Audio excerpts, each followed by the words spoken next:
we got a full house officially, Ant. Yeah. Of course, we got Kevin Smith in studio. Hello. Who people are reminding us, you were the first official guest when we returned to satellite radio. Is that me? I think damn. you got that honor, my friend. Ooh. And then we got Roland and Roger in the corner over there. Roland is going to be a Swedish TV sensation. It's his last day with us for a long, long time. Until when? Like the summer? Yeah, late summer. Oh, you don't have a mic anymore? You're going to have to share with your brother for a while. Yeah, that's... Until Brothers don't like June, doing July. sharing. Until July? Okay. And over here, and to your right, we got Doug Stanhope. Good morning. Doug's here. What's up, Doug? Bright and perky. For early in the morning, not bad. Yeah. I like that microphone sound. Just Yeah, don't worry about that. Just that fucking chitter chatter. Yeah, just... It's we don't the like hand me the phone sound. Yeah. we don't like being polished. We never did. So, Well, we do a good job at not being polished. well, a lot of the suits are like, oh my god, what? Relax. A little room noise doesn't hurt anyone. Ambient sound. Doug, I can't see Doug. I haven't seen it myself. Need yet. mirrors like in Yeah, a I bus. need mirrors. Yeah, like a titty bar. It's not a bad idea.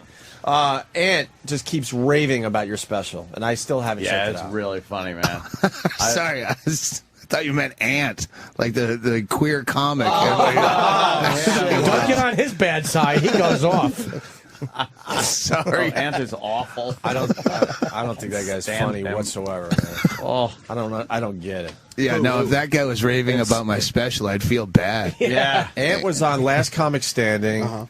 Yeah, gay comic, but more importantly, just not funny. But they give him gig after gig after gig. Yeah, just because he's flaming. Jesus. Yeah, he really is a little over the top there. Yeah. No, Ant, short for Anthony. Yeah, I got it. That's what I It took got, me Paul. a second, but I was Yeah. immediately repelled, and then I put two and two together. Well, Yeah. we've been calling him Ant for years, and then, Ant. that Ant became... That's Yeah. what my There's a lot of family called confusion me. in the marketplace, I'd imagine. Yeah, I know. Yeah. That's why when we're talking about Kumia, we say are queer. And, Doug, where are you going to be? The Highline? Highline Ballroom tonight in the Meat Packing District. Nice. And then King Club in Hollywood next week. Doug finds I don't know this. I live in New York. Doug finds these like really cool places. Where is this? The Highline. It's on 16th Street, but it's like a theater. Yeah, it's like a small theater. Oh, cool, man. It holds like 500 or something. How the fuck did I not know that was in New York? God, my agent stinks. No one asked you to play there? What happened? It's awful. Get your agent on it. You're doing the Comedy Cellar again. Thanks. I'm just saying, I'm playing Carnegie Hall. Yeah. Oh, You dude, need a new agent. When are you doing Carnegie Hall? June 17th. I'd fucking love to go, but I won't be here. Where are you going to be? June 6th, I'll be in Denver. It's a shame because I was going to ask you to open for me. So But I know June 17th, I'm here.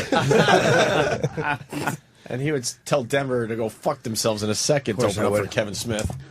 I don't know if I'd be right for that. I don't know if I could follow, Jimmy. You could People easily. be like, good God. My boo, they would not be happy with my shenanigans. They want to have like a really nice question I don't answer know, dude. thing. We were on the day we shot with Jimmy on the flick.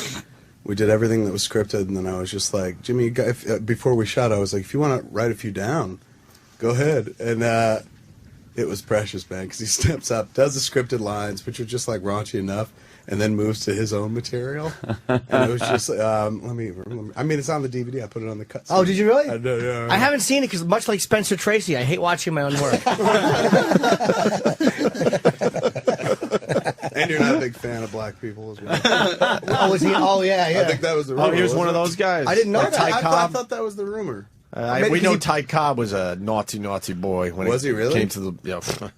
Oh yeah. Well, maybe Where's it's like, Divine Naughty? The father in Guess Who's Coming to Dinner? That's probably what you're thinking of. Yeah. Yeah, He well, was- that's authentic No, role. I'm not. No, he was a liberal in that movie. He was a liberal Yeah. who, when confronted with his Oh, own that's daughter right, having a yes. black guy, it was kind of showing that it was easier to preach it than to live it. Him and Katharine Hepburn, and her head was bobbing back then. Watch that movie, you see, like, holy shit, Even her back then? head is starting to move. That was '67, yeah.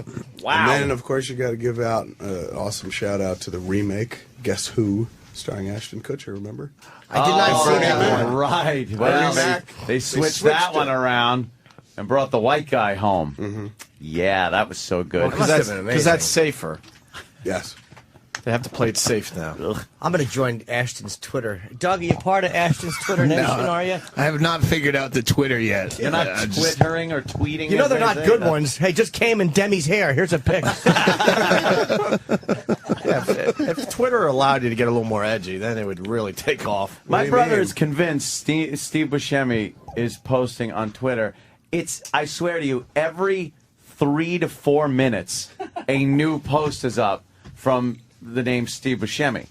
But it's never a picture of him doing anything. It's like various pictures and stuff. What, does this shit come up on your cell phone? Because I really have no idea how it works. I think I've hit that wall of I'll never learn new shit. And just yell things at you. Guess what I did today? Yeah. See, I still have an old shitty cell phone, like a flip phone. And I don't get pictures on it or anything. You got a StarTAC? Remember the old, wow, look at my phone. I got a StarTAC. Basically, what does it do? You make calls on it. Yeah, wow. I was talking to people last night. I don't use my phone as a phone for. It's probably 1% of the time I'm actually talking on my iPhone. The rest of the time it's using the various apps. My phone rang yesterday. I got texting. I'm with you, man. My phone. Look, I like the iPhone, but the phone part of it sucks. Least interesting aspect. When it rings, you get a little scared. Like, what? Oh, what? Oh, yeah, you can talk to people. I through yell this. like that shows is the power this? of that tool, though, where you're just like, Texting even away though it's and primarily emailing. supposed to be a phone, Not anymore. iPhone. you're still like, I'm all about this. Yes. I'm about the apps and they're like, hey, what's the stock doing? Hey, I'm gonna take a picture. Hey, what song is that? Hey, I'm gonna get some movies from Netflix. Just do it from your goddamn phone. Totally. It's not even a phone anymore. I couldn't live without this thing right now. It's crazy. I should don't know crush. how we did that. No, if it was, I'd be very upset. just And then letting you know. if you leave your phone home, then you just feel completely lost. You have to turn around. You have to turn around. I think now, no people matter used to do that a lot more than they do now. Like you'd leave it at home and go, oh shit, I forgot my phone at home. Oh, I leave now, mine right you at the gotta front turn door. around. So I kick it on the way out to I put make my sure I car got it. keys on it Yeah, and exactly. stuff like that. Hey, could you put up that picture of Bob Kelly? Look, this is going to drive Jimmy nuts. Bob, Jimmy, there's Bob Kelly's latest picture on his Twitter. Is that Bob Kelly? Yes. Why is he? I had no clue who that was. It is Bob Kelly, right? Yeah. Why? We're looking at a picture of Bob Kelly, I guess, sleeping or making believe he's sleeping because he obviously took the picture. This stupid fat arm sticking out. What is he trying to be What is he going for there? I don't know. I wish he was dead, though. How great would that be if there was a satin pillow under his fat head? It's fucking make me so happy. Martin Sheen should come in and cut him up. Somebody already beat you to that in the comments. Oh, dude. He does look like Colonel Curtis. That's right. It's a shirtless. They bald- teach young men to rub fire on people, but they can't write fuck on their airplanes. To rob fire. I meant to say drop. There's Bob Kelly. He thinks we want to look at him sleeping. So there. Is that there you supposed to go. be? Is that supposed to be sexy? I don't know. What Wow, he's you going can for. actually post pictures too. I just posted God. Doug Stanhope's first official Twitter photo I have taken. Oh, you got it. And it's on my thing. It's Doug with his arms up in the air. I missed. You can do comments. So now I'm all over Twitter like Bob Kelly? You're on. If you go to have my a- Twitter. you'll have Fucking famous. You'll have a few thousand people checking out your picture within seconds. Within seconds. All right. What do you guys? You guys, I follow you and I follow you and I follow Yeah, you. we're all Opie Radio. We're all you know, tweeting. but who cares? I follow you Do you too. tweet? I do. Dude, I added you as one of the first because I'm like, this. If I'm doing Twitter, Kevin Smith's got to be one to follow because he's a very interesting I've guy. been real active you for the fucking last few weeks. Finally. Yeah. For the first I'm like, year, when is he gonna I write didn't something? do anything. I didn't quite understand it because at first I was frustrated by it. Where I was like, 140 characters or something like Yeah. that. I was like, I'm not used to writing that short, but it really does kind of train you to like find. Get to the point. Very Fine-tune. concise, That is exact true, doesn't point. it? Unlike what I'm saying right now on Twitter, I'd have been done. Yeah. You do have to get to the point really quickly. It makes you a better writer. Any of you guys- because you're like, I got to get to my central thesis as quickly as possible with no excess verbiage. Right. In. Any of you guys feel like you have to fill up the whole 140 Absolutely, characters? absolutely. Because you're like, wow, I got 18 characters left. Oh, What you're else can I really write good here? when it Part of goes the to fun is zero taking with it a to period. zero. Yes. Exactly. It's like bam, period, zero. Nice. They didn't want. I got it on Twitter. I started twitting, and then Opie's like, "What are you doing?" I'm like, "I'm fuck. It's this thing called Twitter," and it's like, I got You just might as well tell people like, "What are you doing?" Like, "Oh, just Give me sucking a credit for student's dick." one You know, lousy it's pretty thing, awesome. please. it's a total One all right. lousy It thing. is a total lie. We saw Ope twittering. We were Everyone calling him laughed queer, at me. and then all of a sudden we fucking jumped on board. I got a Hotmail. At first I wasn't into it, and then like a couple weeks ago I just started doing it, and then I got way into your it. tweets are good, Kevin Smith. What are you again? It's I am that Kevin Smith. That Kevin Smith, right? Because there was another one there. Of already. course, people. So why wouldn't they give up the name for you? You can't ask somebody to do that. You can. Someone did it for me. Sometimes they're nice. If you do something like that, you might miss something very magical and cool. Remember, Wayne Gretzky went to a team and wanted to wear the number 9. Somebody else had it, and they were like, "All right, we're number 99." Now you need number 99 for now. Is the forever. thing. So maybe I'll be that Kevin Smith for Wow, now. you forget he was 9. Yeah. Why? Why was he 9? Gordie Howe's number. Naturally. I didn't know of course. that. Gordie Howe. Jesus. Who Hey, knew that? Huh? You knew that, Doug? I had no idea. I was rolling. I was rolling. Roland knows his hockey. He's He's wearing wearing a a hockey Gretzky jersey. Better know. You a hockey fan, Doug? No. I follow it in the playoffs, but yeah. This No, is hysterical that we have I like what? that we have no idea who's saying anything. I know. because Voices we're just looking pop. around the room. There's people behind people. I'm in the timeout. studio. I'm telling you, dude, it's like being on the Man Cow show circa 5 years ago. There's just people One time I went in behind there you. on the show in Chicago. Ever been on Man Cow? years ago. That dude would have 46 people in the room, and you're like, there's no... Is anything getting accomplished? You know what? It's just as you say that, we got a big star on the hotline. That's going to make it even more complicated. Uh-oh. Ladies and gentlemen, Sean Hannity. Oh, I'm a big star, but I'm not big enough for you to show up on my TV show. Thanks a lot. You know, at least Anthony showed up. By the way, on the very day that you were probably home doing your taxes, saying, "Geez, I'm not paying enough. I got to pay more. I love Barack Obama." I just write the check and then forget about it. What can I tell you? I have enough money to live there, Sean. I was a poor guy most of my life. How much more do you want them to take? They take. You live in New York City, right? Oh and, my God! and the government takes what 55% of your pay, and in your case, that's millions of dollars. Well, no, it's not millions. I don't know what you Anthony read, told me what you got paid, so I already know. So I'm like, and Anthony and I are sitting there on the set saying, "Where's Opie?" Because he's the only one that's going to defend this. Mm-hmm. Mm-hmm. And I just want to know, this is what I think liberals do. They wake up in the morning. Now, that is, if you're not like tax cheat Tim Geithner or Tom Daschle or any of the other Obama appointees, they don't mind raising taxes because they don't pay them. They don't pay them, right? All right, but you pay them. And I'm thinking, what makes you wake up in the morning and say, 55% of my income's not enough, I want to give the government more? First of all, I'm not a liberal, Sean. Yes, you remember are. Remember how I said you were right wing, and you're like, no, I'm a moderate. I never said that. You said you were more of a moderate. I'm a conservative. I'm a proud. Conservative. I'm sorry. Right. That's a little different. Can I You're ask right. a question? Yeah, we got Kevin Smith in studio. How many Obama guys do we have in studio? We have a full studio I like here. our president. All right, Opie, raise your hand. I'm I raising. like our Kevin president. Smith is raising. I'm in the middle. I'm I not. like him on certain things. It's Jim. I like him on certain things, and on foreign policy, I think he's coming off as a little weak. But I don't dislike A him. little weak. Little. Well, yeah, I'm being If I could tell a quick By the way, story. I got to thank Norton and Anthony for coming on the program, and Opie. Well, what's up? What's the deal? When are you Well, coming on? I got to do Keith Olbermann first, and then You don't want to be that seen? makes a lot of sense. Go on a show that nobody watches. Exactly. honestly, I hate Keith Olbermann, and I have no problem saying that. He just drives me nuts. I love Sean Hannity. That's the truth. I'll come on By there. the way, is there any truth to the rumor you got married?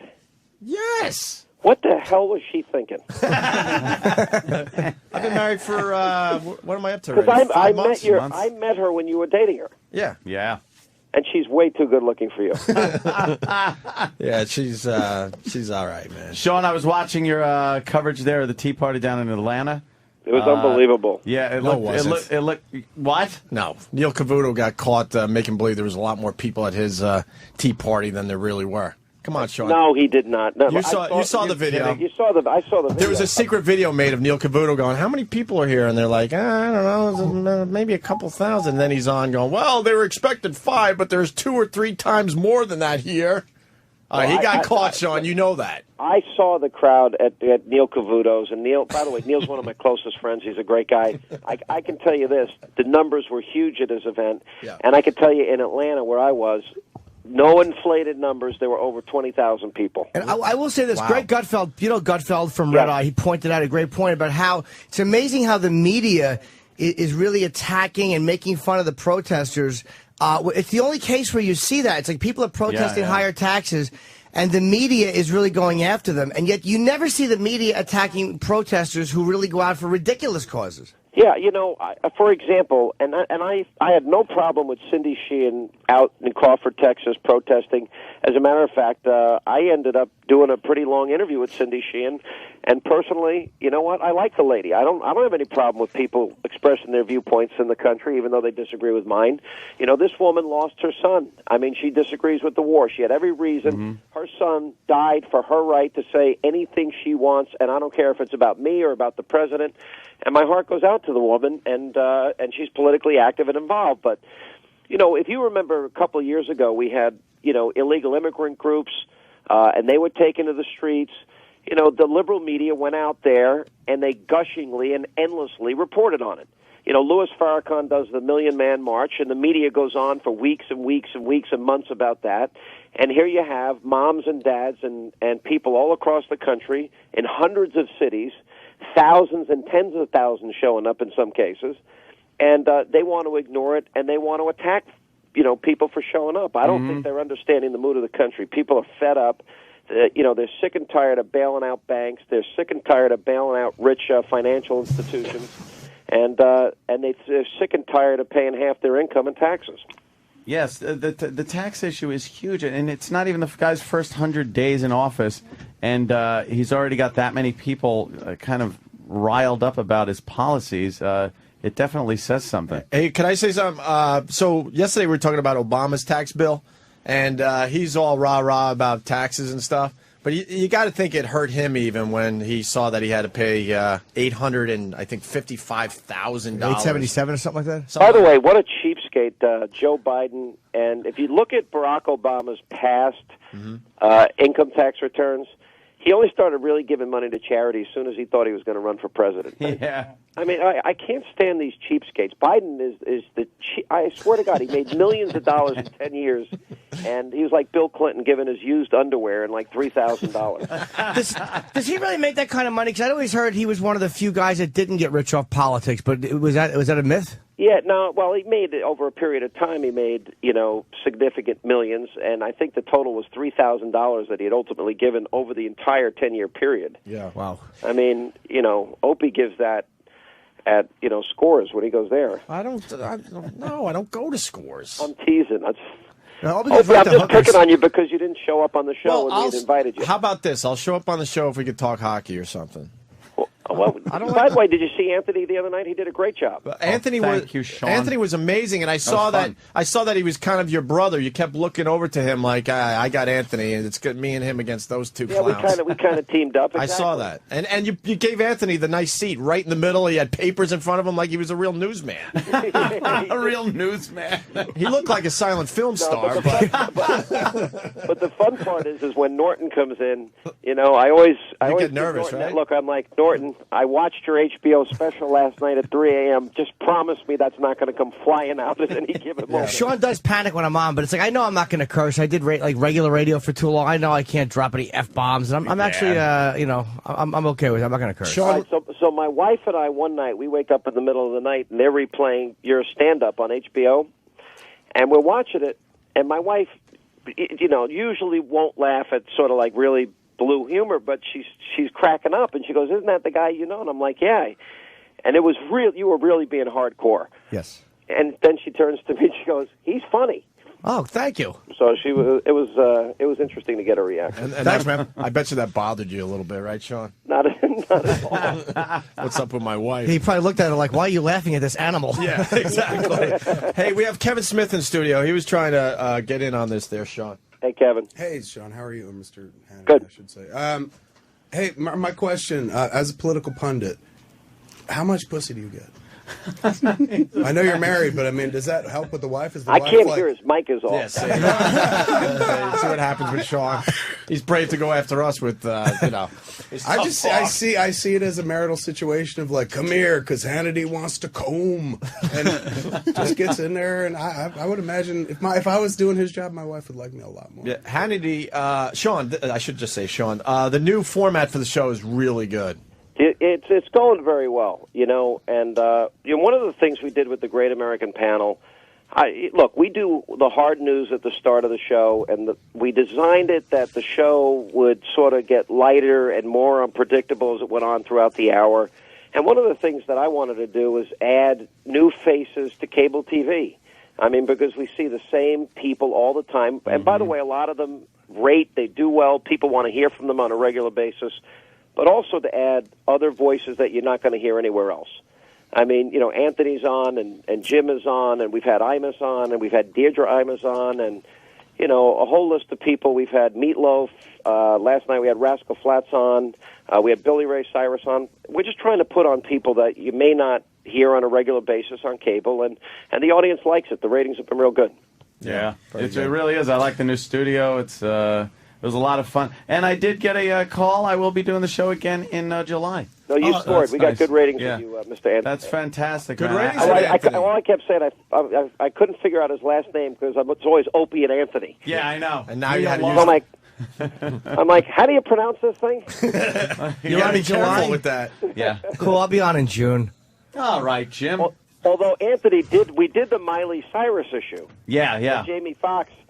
And so I turned to you, and you very sheepishly go, well, when it comes to things said, I might have a history here and a little conflict of interest. Yeah. I think I downplayed by saying I might have a little history with things like this. What do you think about his apology there that he gave? I thought it was look. I don't think you talk about 16-year-old kids. I just think I thought it was a pretty mean, vicious attack. And look, I'm just a Christian, so if you apologize, my orientation is to forgive you.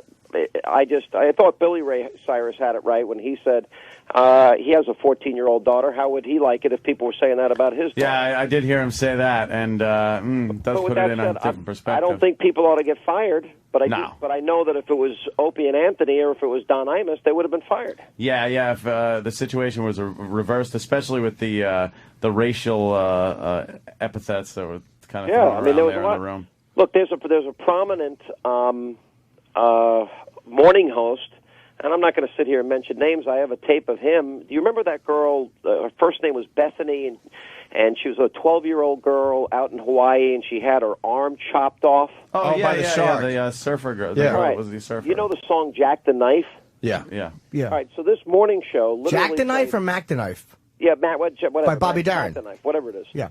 And literally this morning show played Biting, Whitey, Biting, right? And I have the tape. And this girl just lost her arm, and the host is laughing his head off. I was laughing that day. You know, and I'm thinking, this 12-year-old girl lost her arm, and you're making fun of it, and you're using, you know, a racial context to this. And you put that through the prism, though, because we all like Don Imus. He's friends of ours. Mm-hmm. You put it through that prism, there's a huge double standard. Because I think if Imus had done it, you know, it would be a big deal. And I don't want anybody fired from the radio, because if they're going to come after Jamie Foxx, or they're going to go after this host, or they're going to come after all of us. If you don't like what you're hearing, my advice is turn off the radio. Yeah.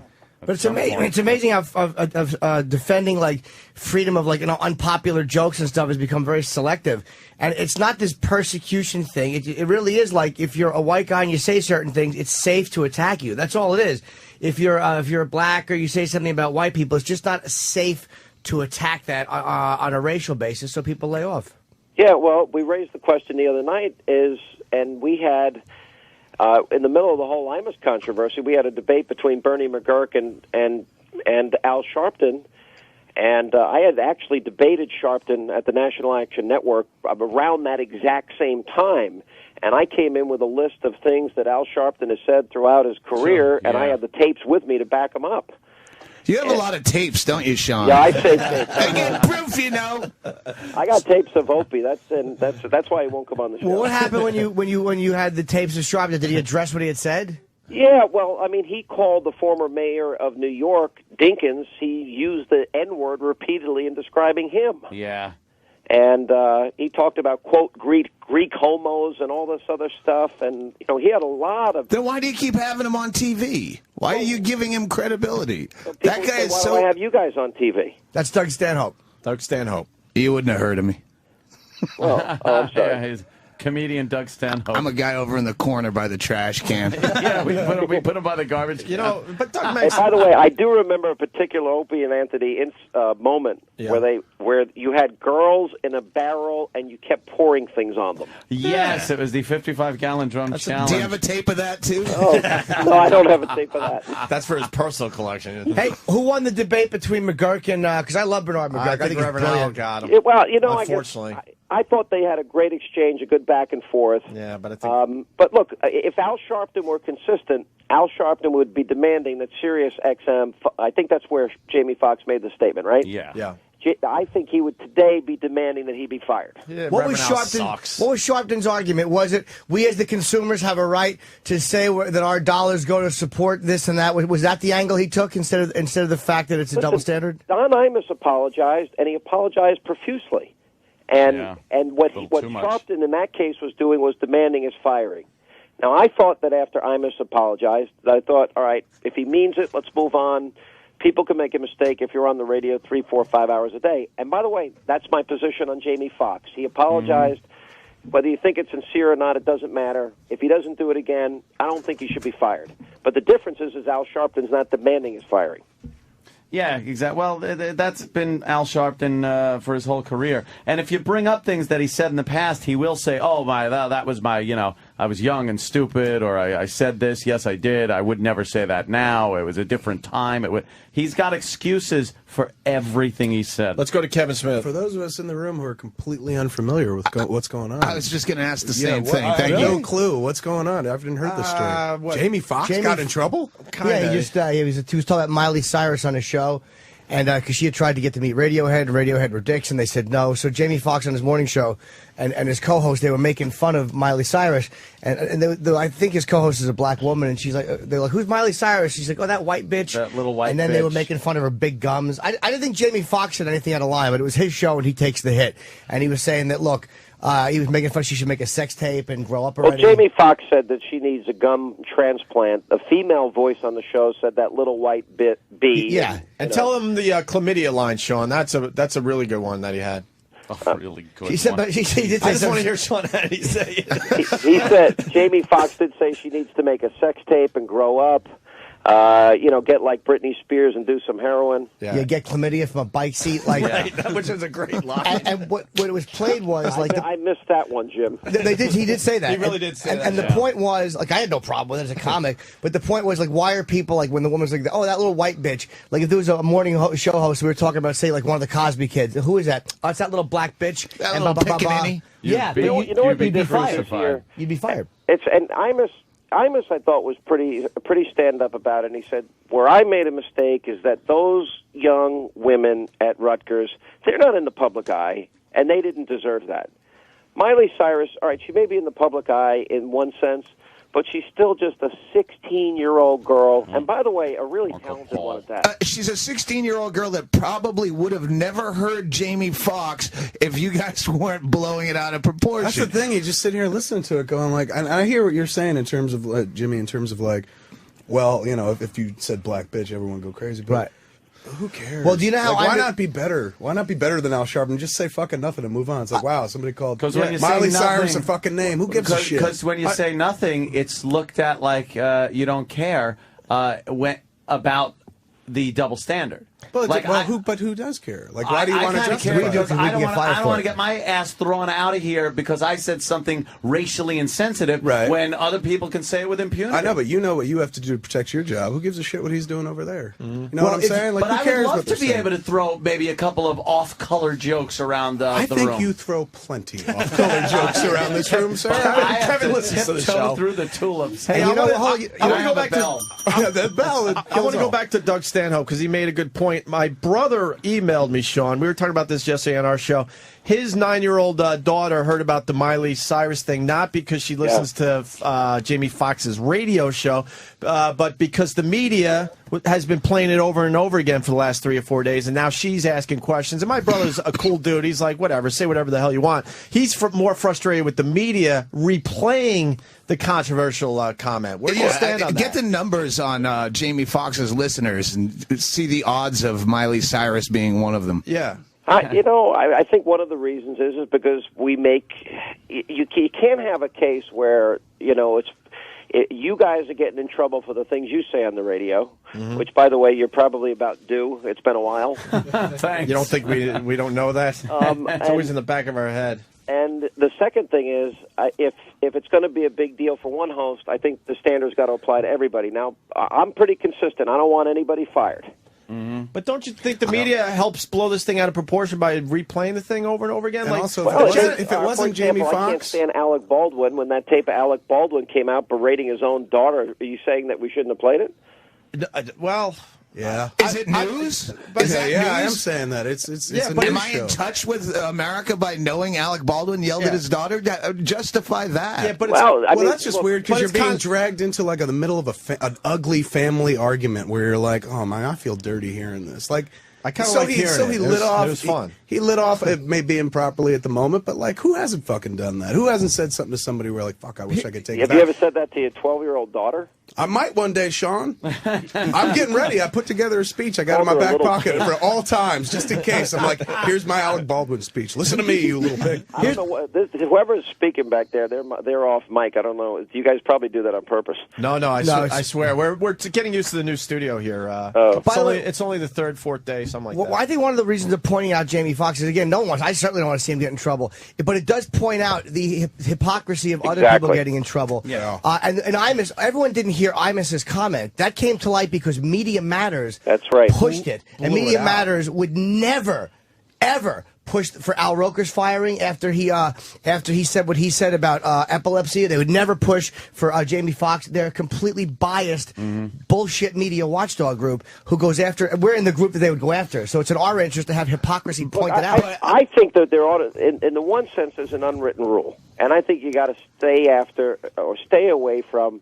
And Imus, to his credit, he said, I was stupid. I was wrong. I shouldn't have said it. These are innocent kids, and he felt bad. And even after he was fired, Bullshit. I thought he was pretty stand-up. He went, and he met with those girls for 4 hours and apologized in person. Sean, I love Imus. I gotta say, I think he did what he thought he needed to do to keep, save his ass. What do you mean? He was fired. Well, I understand, but I really don't think he wanted to apologize or go on Sharpton's show or anything. I think the other side of the coin is that I disagree with you. I've interviewed him, and I think he genuinely felt like he shouldn't have picked on them because they were innocent kids. And I would say the same thing for Jamie Foxx. Assuming that his apology is sincere, he's probably thinking, wait a minute, I got a 14-year-old daughter. What am I thinking? I ought not attack a little 16-year-old girl who happens to be enormously talented. Can I ask you a question, then? This is something that drives me nuts about comedy and comedy content. Why does De Niro not have to apologize for punching his wife in the face in Raging Bull? Why is it only when things are said in a humorous context that people get upset? Why is Stephen King never being asked to apologize for writing about children being murdered in his books? Why is it only people attempting to be humorous? Well, is it a difference? But it's a good question. I really don't know the answer to it. I mean, I like comedy. I like adult comedy, and there's an appropriate form for each case. I mean, if you want to buy a Stephen King book, you actually have to go to a bookstore or a library, and you have to take the book out and make a choice. Similarly, we decide what we want to watch on TV.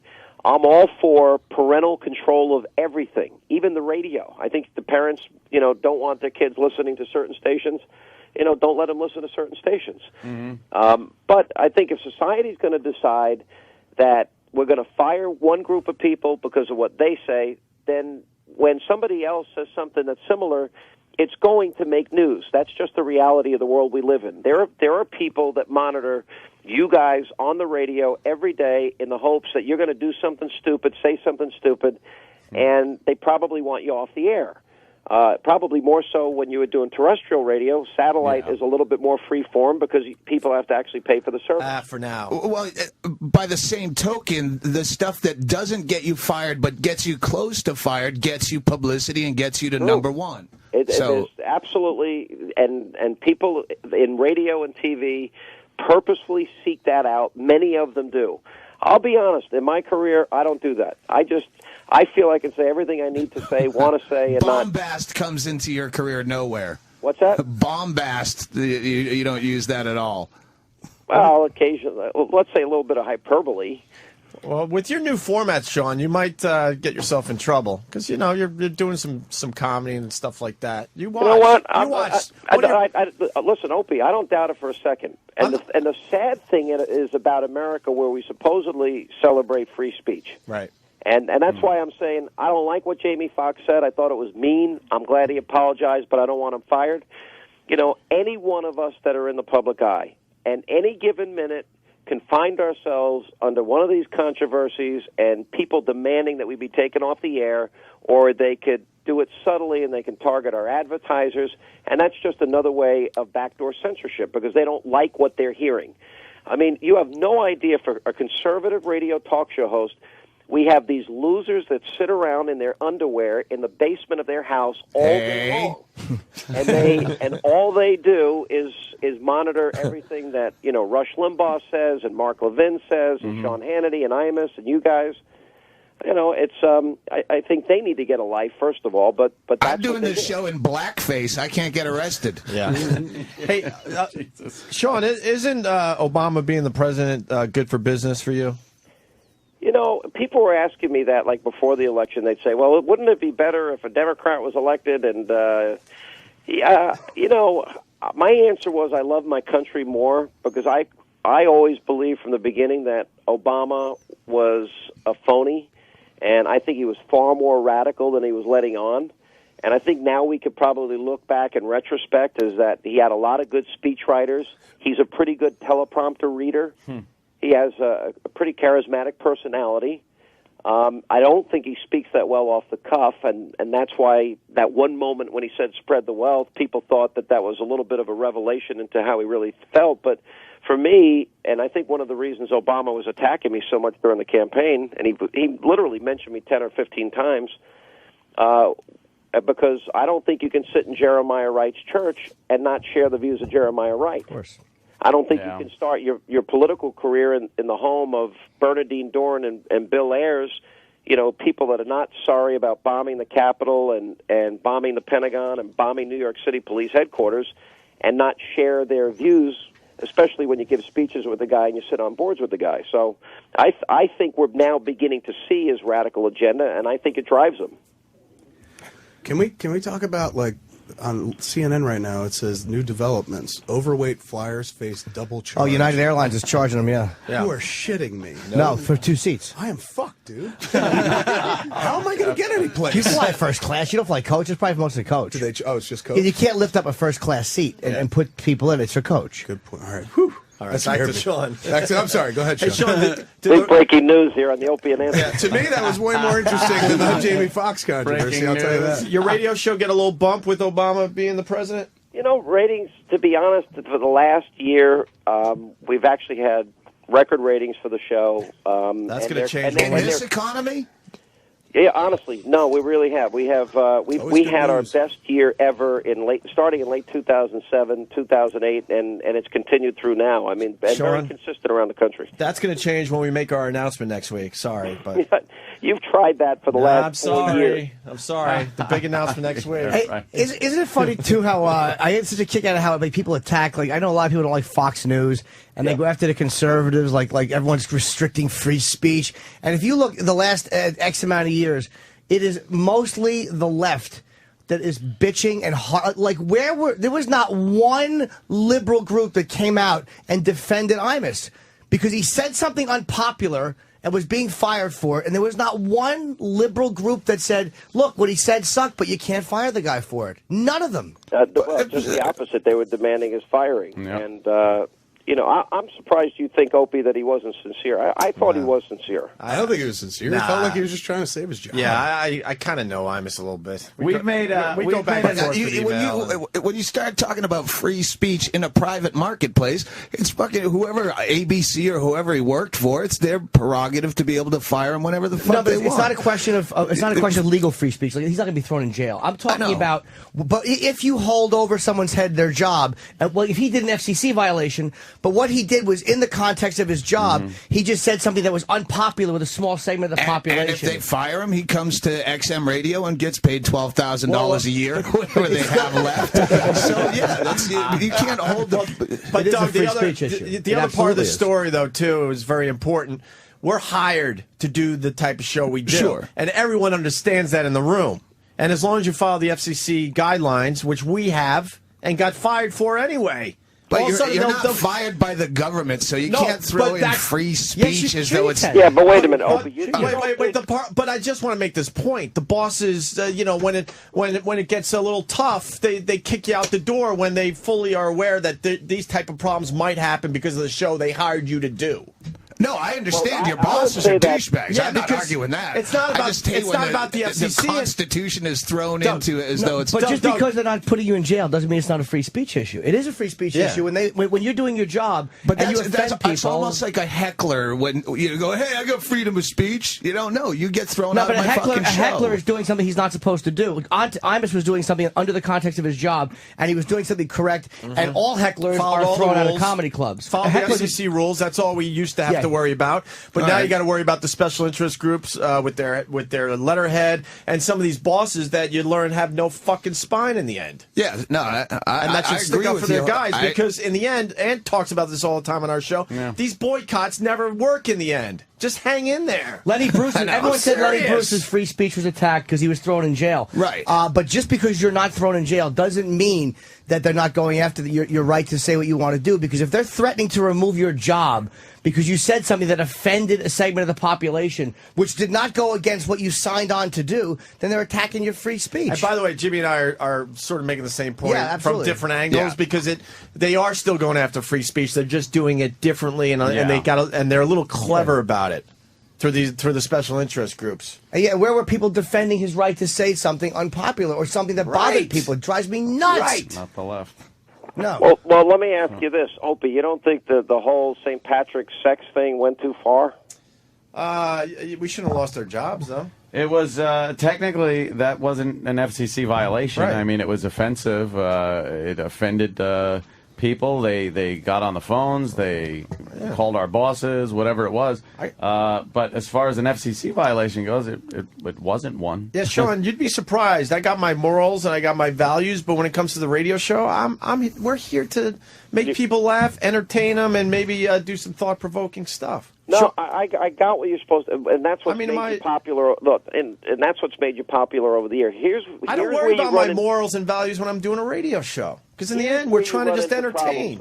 Because you don't own the station, you don't own the license, and there are going to be. Although I will argue, if you hire Opie and Anthony, and they do outrageous things on the air, don't come back to me later and say you're shocked and surprised. Sean, let me explain something to you, though. That's very, very important. Ant and I, our entire careers, understood the rules, sat down with lawyers, and we really studied this business. Like, okay, if we do this, we're obviously going to get fired. We do this, we're safe.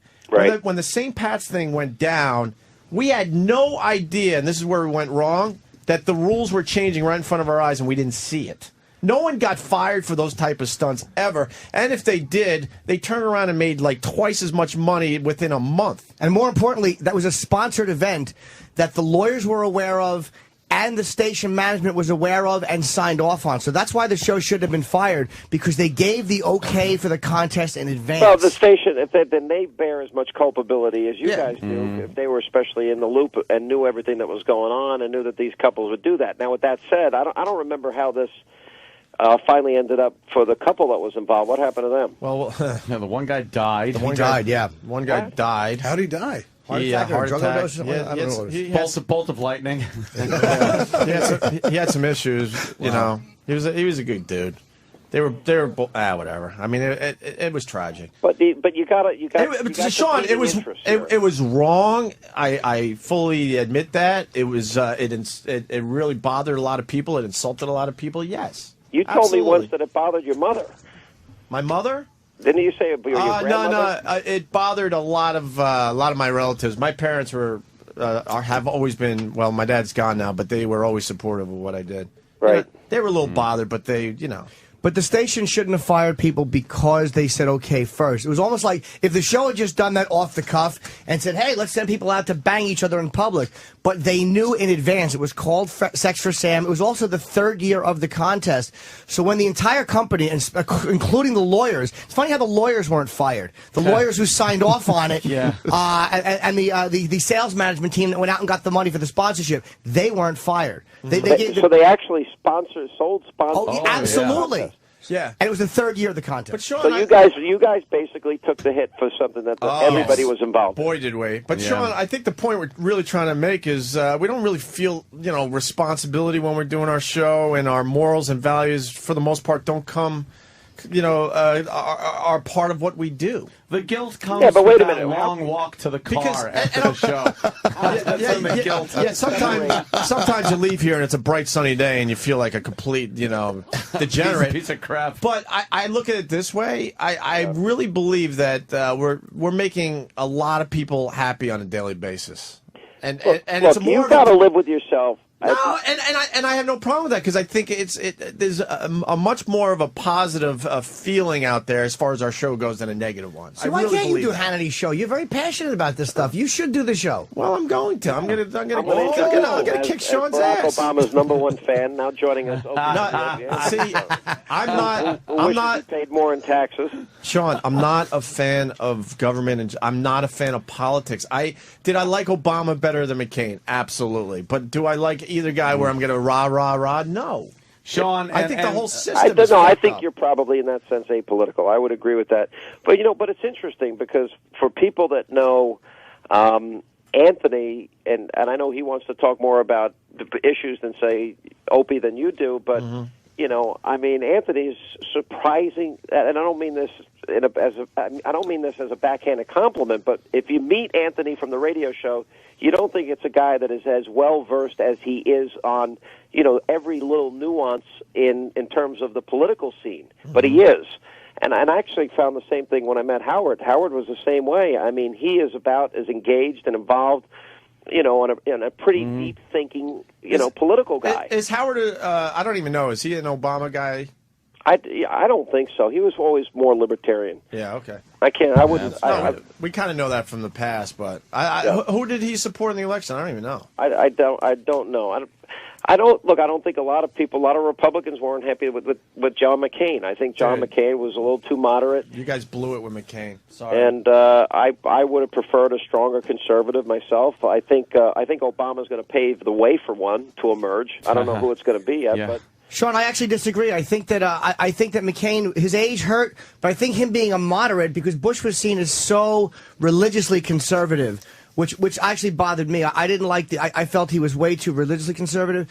I think a moderate conservative had a much better shot at winning the election. The problem was that he brought in an extremely conservative vice president with his age. That called into question. People really began looking at her like she absolutely could be running things. And being as conservative as she was, I think that really hurt him. I think she hurt him, being as conservative as she was. I'll tell you this, and we were all together, interestingly enough. Our paths have crossed many times, our career paths, that is. But we were in the same building broadcasting on September 11th for WLIR in Long Island. That's when we met, that's when we first met, when we couldn't get into the city that day. Yep. And you were in one studio. We had wires up and down the hall. Look, for my money, Bush and Cheney were the right people in the right place at the right time to deal with that threat. And I don't care what the controversy is involving the Iraq War, I still think it was the right thing to take out Saddam Hussein. I think for everybody to sit back there, almost every single Democrat voted for the use of force, and then they all ran for the hills when the numbers started to change. The problem is we were on a 9/11 footing, and people got pretty war-weary. People got sick and tired of hearing about the war. Nobody likes the fact that we're losing these brave men and women, and that definitely changed the political climate. And then the Democrats tried to use it to their advantage, and they pounded on the president day in and day out without mercy, and it had a certain impact on the president's approval numbers. But you got to be honest, though. I mean, Colin Powell sending him in with the terrible information that they sent him in with. I mean, it really, like, and also when you look back at Saddam, it did seem like a good idea until you look at the way Saddam handled business. Now look, like where was all this radical Islamic rage when Saddam was in power? I mean, where was al-Sadr and all these guys? None of them piped up when Saddam was around. Yeah, but here's what it did do that a lot of people don't get, that a lot of people don't hear about. It did draw in every extremist element into the area to take on the United States. Literally, that became the front on the war on terror.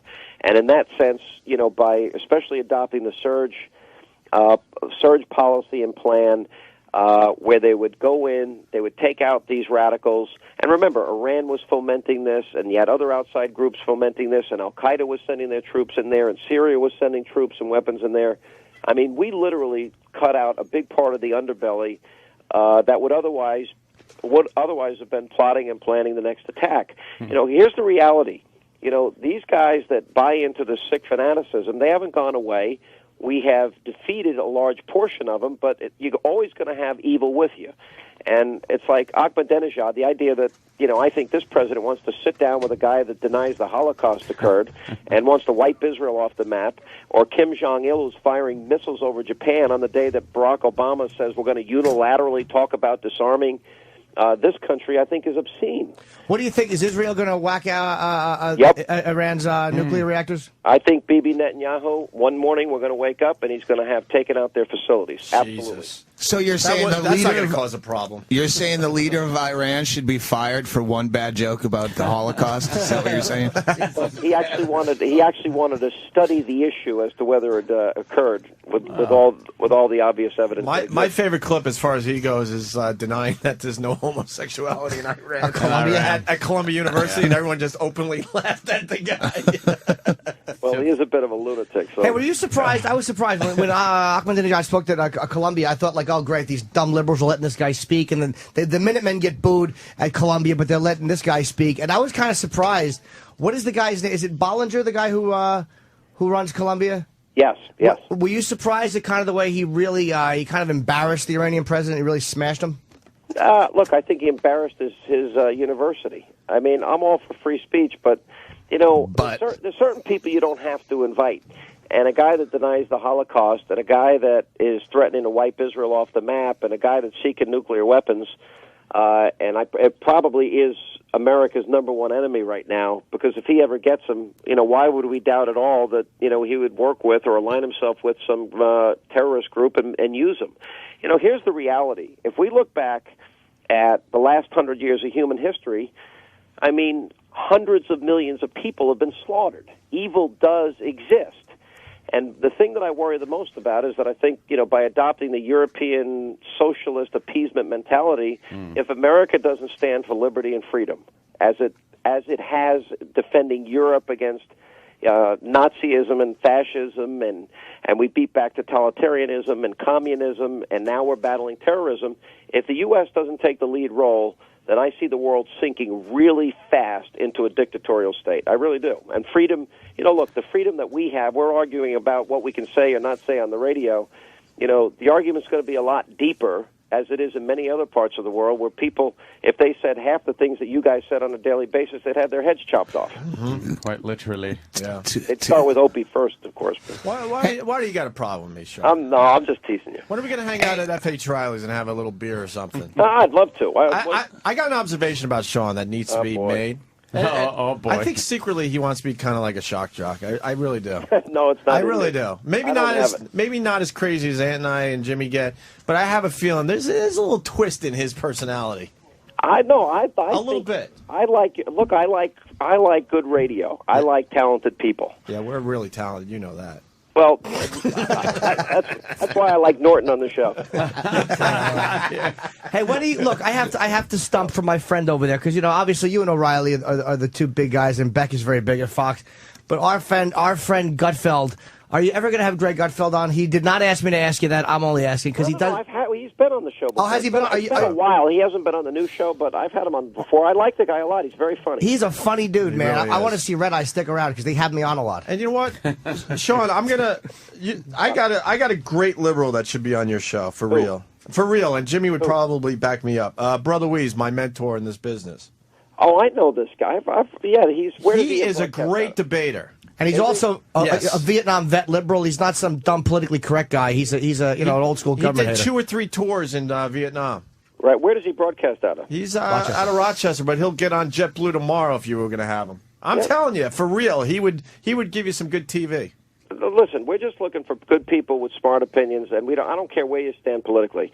And I'm just giving you a hard time, Opie, because you turned us down. Have you had Ron Paul on? No, it's I've had Ron Paul on, sure. That's one thing good about Sean is he will have the most bleeding heart liberals on his show. Yeah. It's not just stacked with Republicans Listen, we or put Bill people Maher on on the program a Yeah, number yeah. of times, and Maher's I don't know what's happened to him. I thought he used to be funny, and I thought his show Politically Incorrect was really good, but he's really become very just angry and bitter, and He was like a hardcore libertarian, and then he slowly drifted into the Hollywood left. Did you like Religulous, Sean? I never watched it. Why aren't you guys watching these controversial films? I think once you espouse any belief in any kind of Christian, any kind of Jesus kind of superstition, you lose all credibility with the rest of your opinions. Well, whatever, but I'm a Christian, and you know what? I've heard him bash people of faith enough on his show. To me, the show's now almost unwatchable because there's no credible conservative that wants to go on that show anymore because the audience is stacked, and he's just vicious against them. He doesn't even want to have a discussion. So he's taken away. Because I've always thought he had a real edge and a real good talent, but I think something happened. He must have gotten kicked out of the Playboy Mansion or something.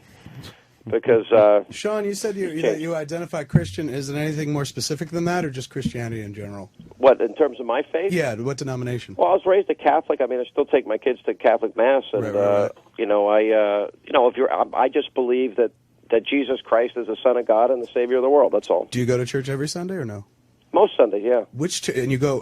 I'm sorry, forgive my ignorance. Are you here in Manhattan? No. I live in Long Island. Well, I know where you live, Sean. Uh-oh. We know where you live. For I'm real. looking for a good I'm not Catholic gonna church. blow up his All spot. the cool people live on Long I'm not Island. gonna blow up Opie. his spot, but Thank he's you, got, Anthony. This is where you're Yeah. supposed to bail me out, buddy. That's What the it. hell? I would love to move back to. Sean lives in Shirley, Long Island. Yeah. He lives in Mastic. Sean basically has his North own Niaolia. island. Okay, he has nothing to do with Long Island. He's got his own island. Awful Long Island. He said a Long Island, not Long Island. Yeah.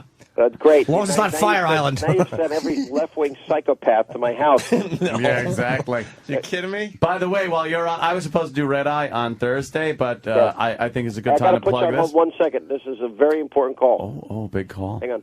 I wonder who this is. All right, sorry. Ooh, put him on hold.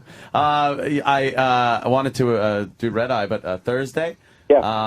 NRA is having a banquet at the Coral House in Baldwin, and I am attending. What is The NRA is having a banquet at the Coral House in Baldwin. Anthony's going to be the guest target. And I'm going there to support the Second Amendment. Good for you. Because that, I think, I almost say thank God the economy is bad as far as our Second Amendment goes, because it's kind of tying up these liberal Democrats from jumping all over the Second Amendment. I've been shooting guns since I'm like 11 years old. Yeah, same here. Of course you You know, have. so I love to shoot. Although from being in radio so many years now, I've got hearing loss. It stinks. So every time I go shooting, my ears are ringing for 3 days. Gotta wear some protection there. I do. I mean, that A is condom. good protection. I'm shooting big guns, Anthony. Yeah, well, I just picked up a Desert Eagle, Okay. which are hysterical. The most unnecessary handgun you could ever own. It's a 50 caliber. There's no reason to have it. It's a cannon with a trigger. Except to just shoot it and laugh your ass off with your friends.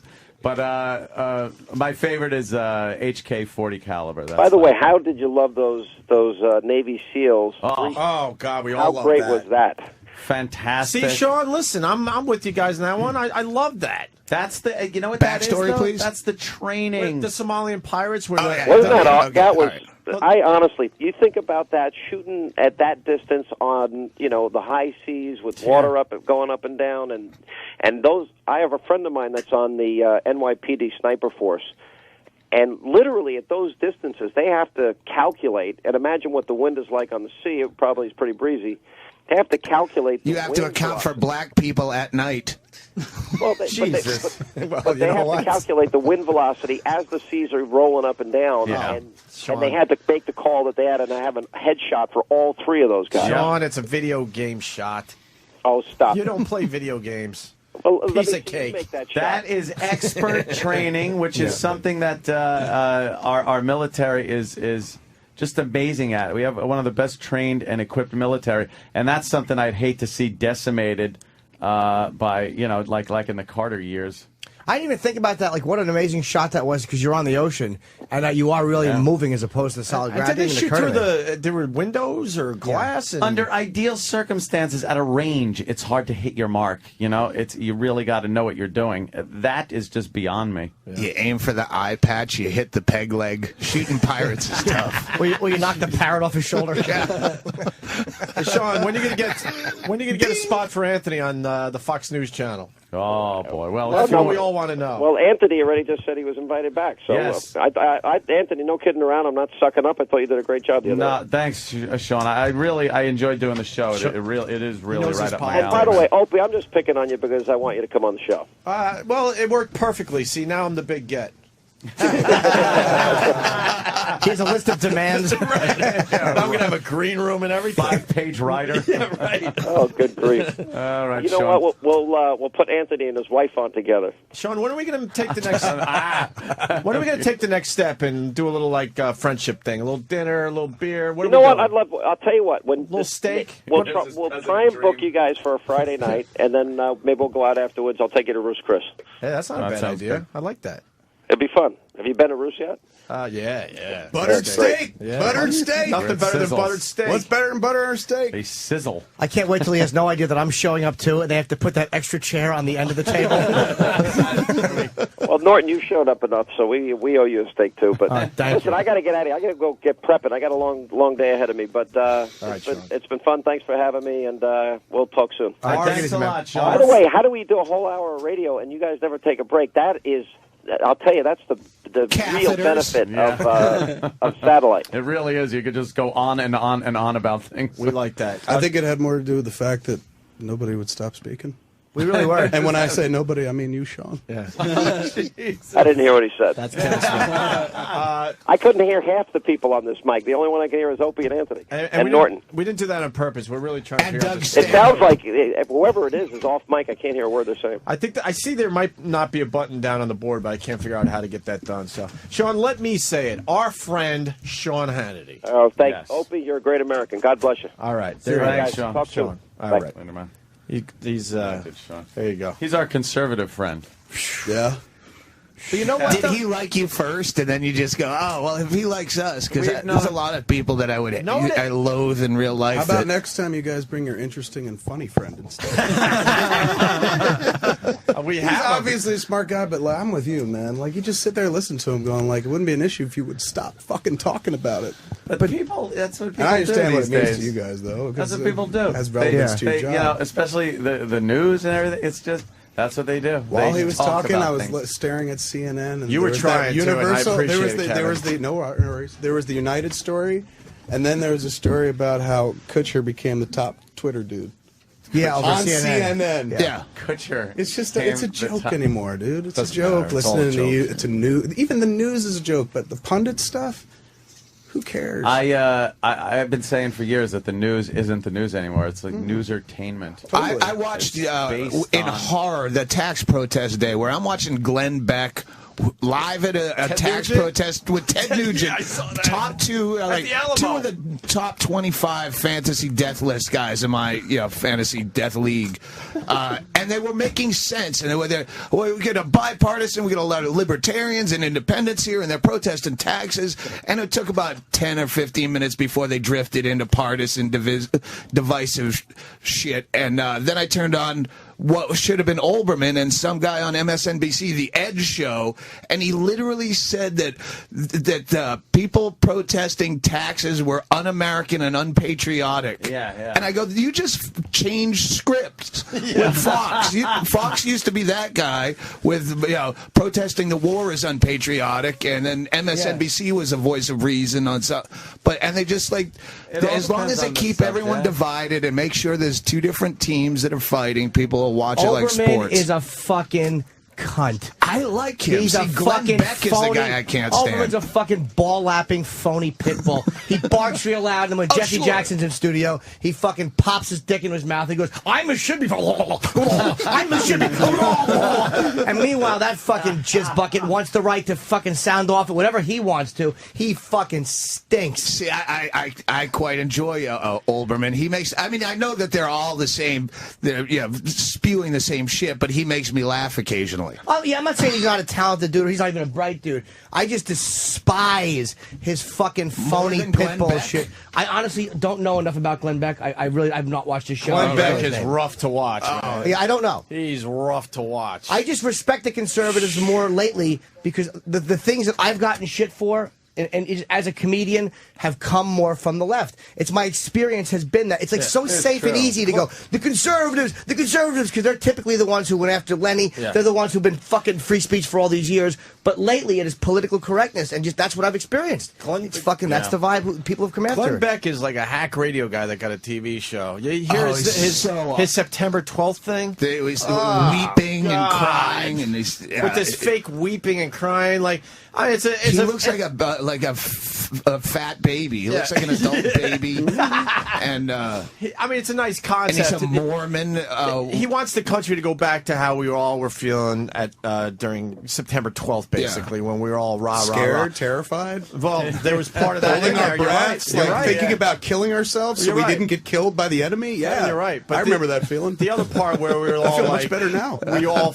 were like united as one. Yes. So he wants to go back to that time, and it's a hacky radio bit, is what it is. I hate to say it, but you're all in it on your own, kids. What happened? You can't look to, not you guys, just in general. What happened? It's just in general, like, listen to everyone speak about the politics and whatnot. It's it's just so like, you're just wasting time. It's really just a distraction. It's the fucking television that just keeps changing channels so that you don't notice that, like, I'm going to die one day. How does I'm going to fucking die. And all this shit does not matter. And Jamie Foxx saying something about Miley Cyrus or not saying about Miley Cyrus is not going to stop me from dying. We talk about that too. We can't do a We're Gonna Die show every day. Yeah. Jesus. I think that'd be awesome. A real radio show where it's just like, what's the point? Why be shocking? Why be joking? We're all gonna die. We got a story here. For 15 years. We're gonna die. Kevin, I agree with you. The question I got is, how do we change that?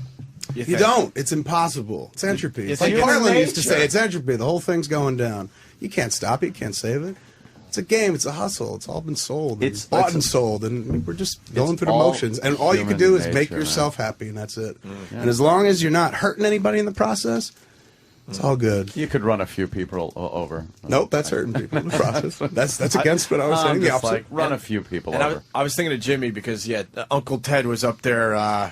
Spewing with Glenn Beck in front of the Alamo, and then he's playing his Cat Scratch Fever and Stranglehold. And I like to tease that album cover for anybody. I love to tease Ted Nugent, but you know what? He is a smart dude. Like when you hear him, he sounds like he's a gun nut. But then when you hear him debate the facts of guns, it's like, and you hear people just knee jerk reacting, like Rosie O'Donnell, guns are bad, and they throw out these bullshit. He's got like, no, these are the numbers and the facts. He's a smart guy. Yeah, he's a smart guy. I hate the fake, contrived, like Ann Coulter, when it's just such contrived bullshit. Jimmy's good. Jimmy's girlfriend. If she phrases it this way, it will get this reaction, and it's so see-through. As a comic, you look at Ted Nugent, you go, all right, you don't need to say it that way. Right. You're doing this on purpose to be a douchebag. I hate that douchebags thrive in this society where, like on television, reality shows where you only watch it because someone's a douchebag, like the kitchen show. Well, the guy's an asshole. Why are you watching a fucking fry cook job?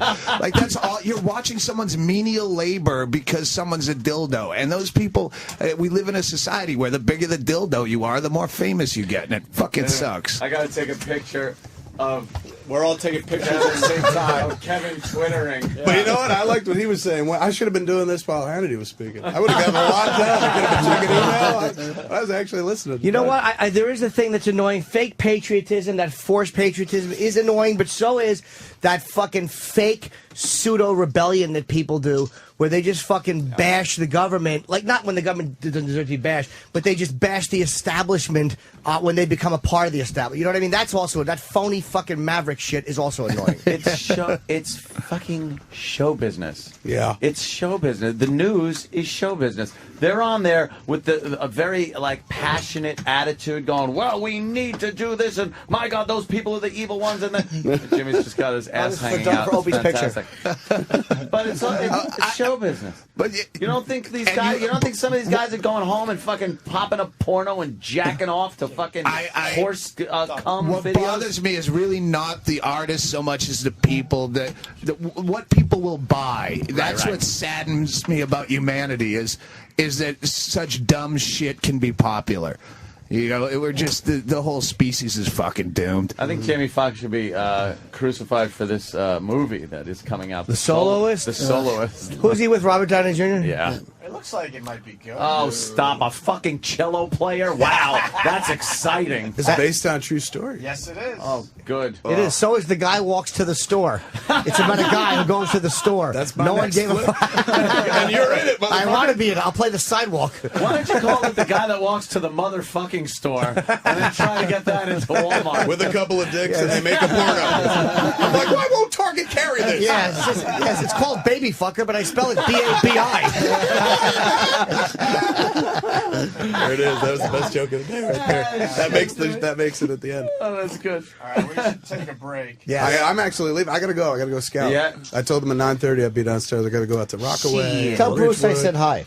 I will. Well, Kevin, He's not. Generally, the stars don't go on scouts. No, but when you see him, tell him Norton said hello. Okay, I will. I know you're going to be very busy in the coming months, but please come by. When you I will can. absolutely come by. And can I say it again without being too gross?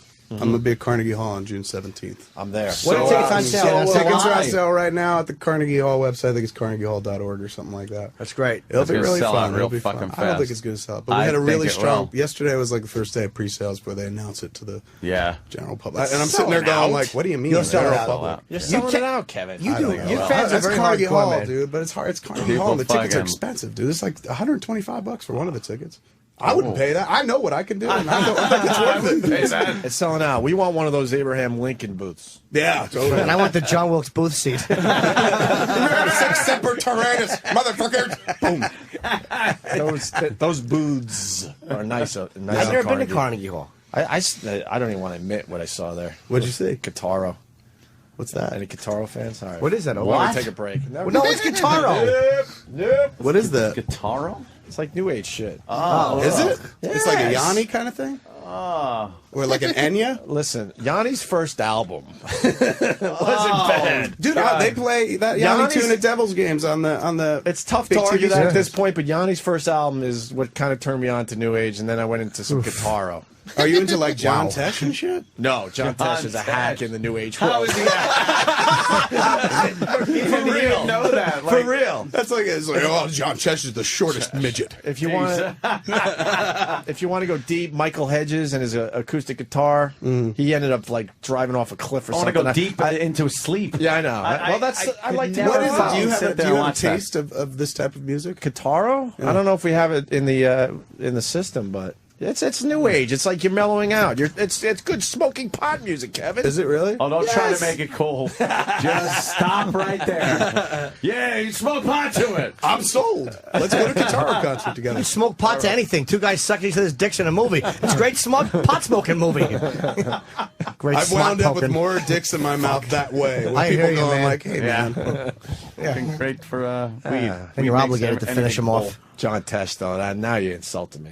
Wow. I haven't heard anybody talk about new age music since like 89, 92. It's What happened? it's an acquired It's taste. middle aged I- now. Middle aged music. I understand. I'm throwing myself under the bus, but we'll come back with some Guitaro maybe. Oh. Oh, you got Can't one? wait. Give me something. I don't know the names of the songs because they have dumb names that mean nothing. Stairway to Heaven. I've been jerked This off is to like a this song. flashback, man. This is All right, like you listen. thinking of your childhood. Yeah. Give me a list of guitar songs, and I'll play one that might be slightly Opie, interesting. this is massage parlor music. Yes. This is massage music. I actually like this. This is where the finger brushes the balls.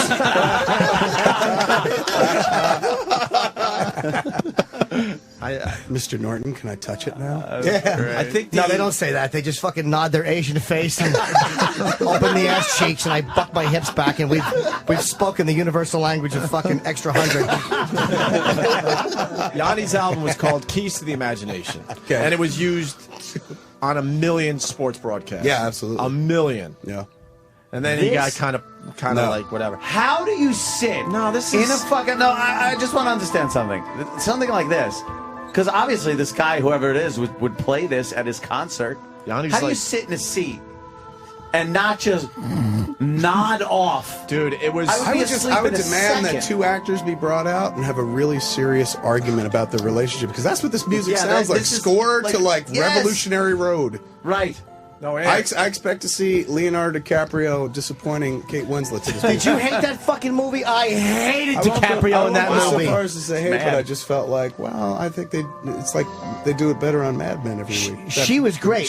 But it was like watching it was DiCaprio, who's a good actor. It was like watching a guy try to do theater acting. It was fucking terrible. I'll tell you Really? It why. was fucking terrible. Wow, I you was, didn't I was, like it. I was like, why won't somebody tell him you got to be fucking fired? He's stuck in that. I don't know how you would walk into that. You would walk into that movie with high expectations. No, dude, I watched it at home. I got a copy. Watched it at home. I was just, right. but I heard she was so good. There are 2 reasons why I'm glad I saw that movie. One, the secretary's tits were just amazing. Yes, they were. Okay. And then second, Kathy Bates' son in the movie Yeah, Michael is Shannon. an amazing actor. his And name? I want to know everything Is he the about crazy the guy. guy? Yeah. He was amazing. Oh, he was great. Yeah, he was great. He was He was He could have fantastic. saved the movie if they gave him another, like, Yeah, they gave DiCaprio's role. No kidding. It was fucking if terrible. they gave him another half hour on You know screen. what's then- nice about his character is he was the one character in the movie that represented us, like 30, Is that- 40 years down the road. Like, he was the one that had the modern perspective, and he Of was everything. thought of as crazy because he was just way ahead of the curve. Solid. Was that intentional, you think? I think so. He played like everybody, like every depressed individual I've ever met in the current day and age. See, that's why fucking Kevin is a good filmmaker. Like, that's the way a real fucking film guy thinks. at all. I'm so basic, I went, he's retarded, that's funny. That's the thing. Like, he could never occur to me as retarded. He was hyper intelligent in that flick. His role was deep. Yeah, Real He was deep. just the guy who was like he had this kind of sad weight on his shoulders whenever he interacted with other characters. Of like, you guys just don't get it. Like, you don't see it yet. I'm there, and you'll get here one day. I'm actually writing a movie, and this is like where I get stuck.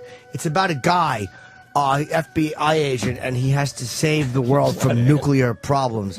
And the nuclear, there's a nuclear bomb under the president's desk, and I have to get there. And I have to run in, and I go, Mr. President, get out now! That's all I have so far. I got to lead up to it. I love Is that the movie. opening? Yeah. I wish you would actually make it. Where the Russian puts the bombs under the desk, Mr. Brodsky. That's my movie.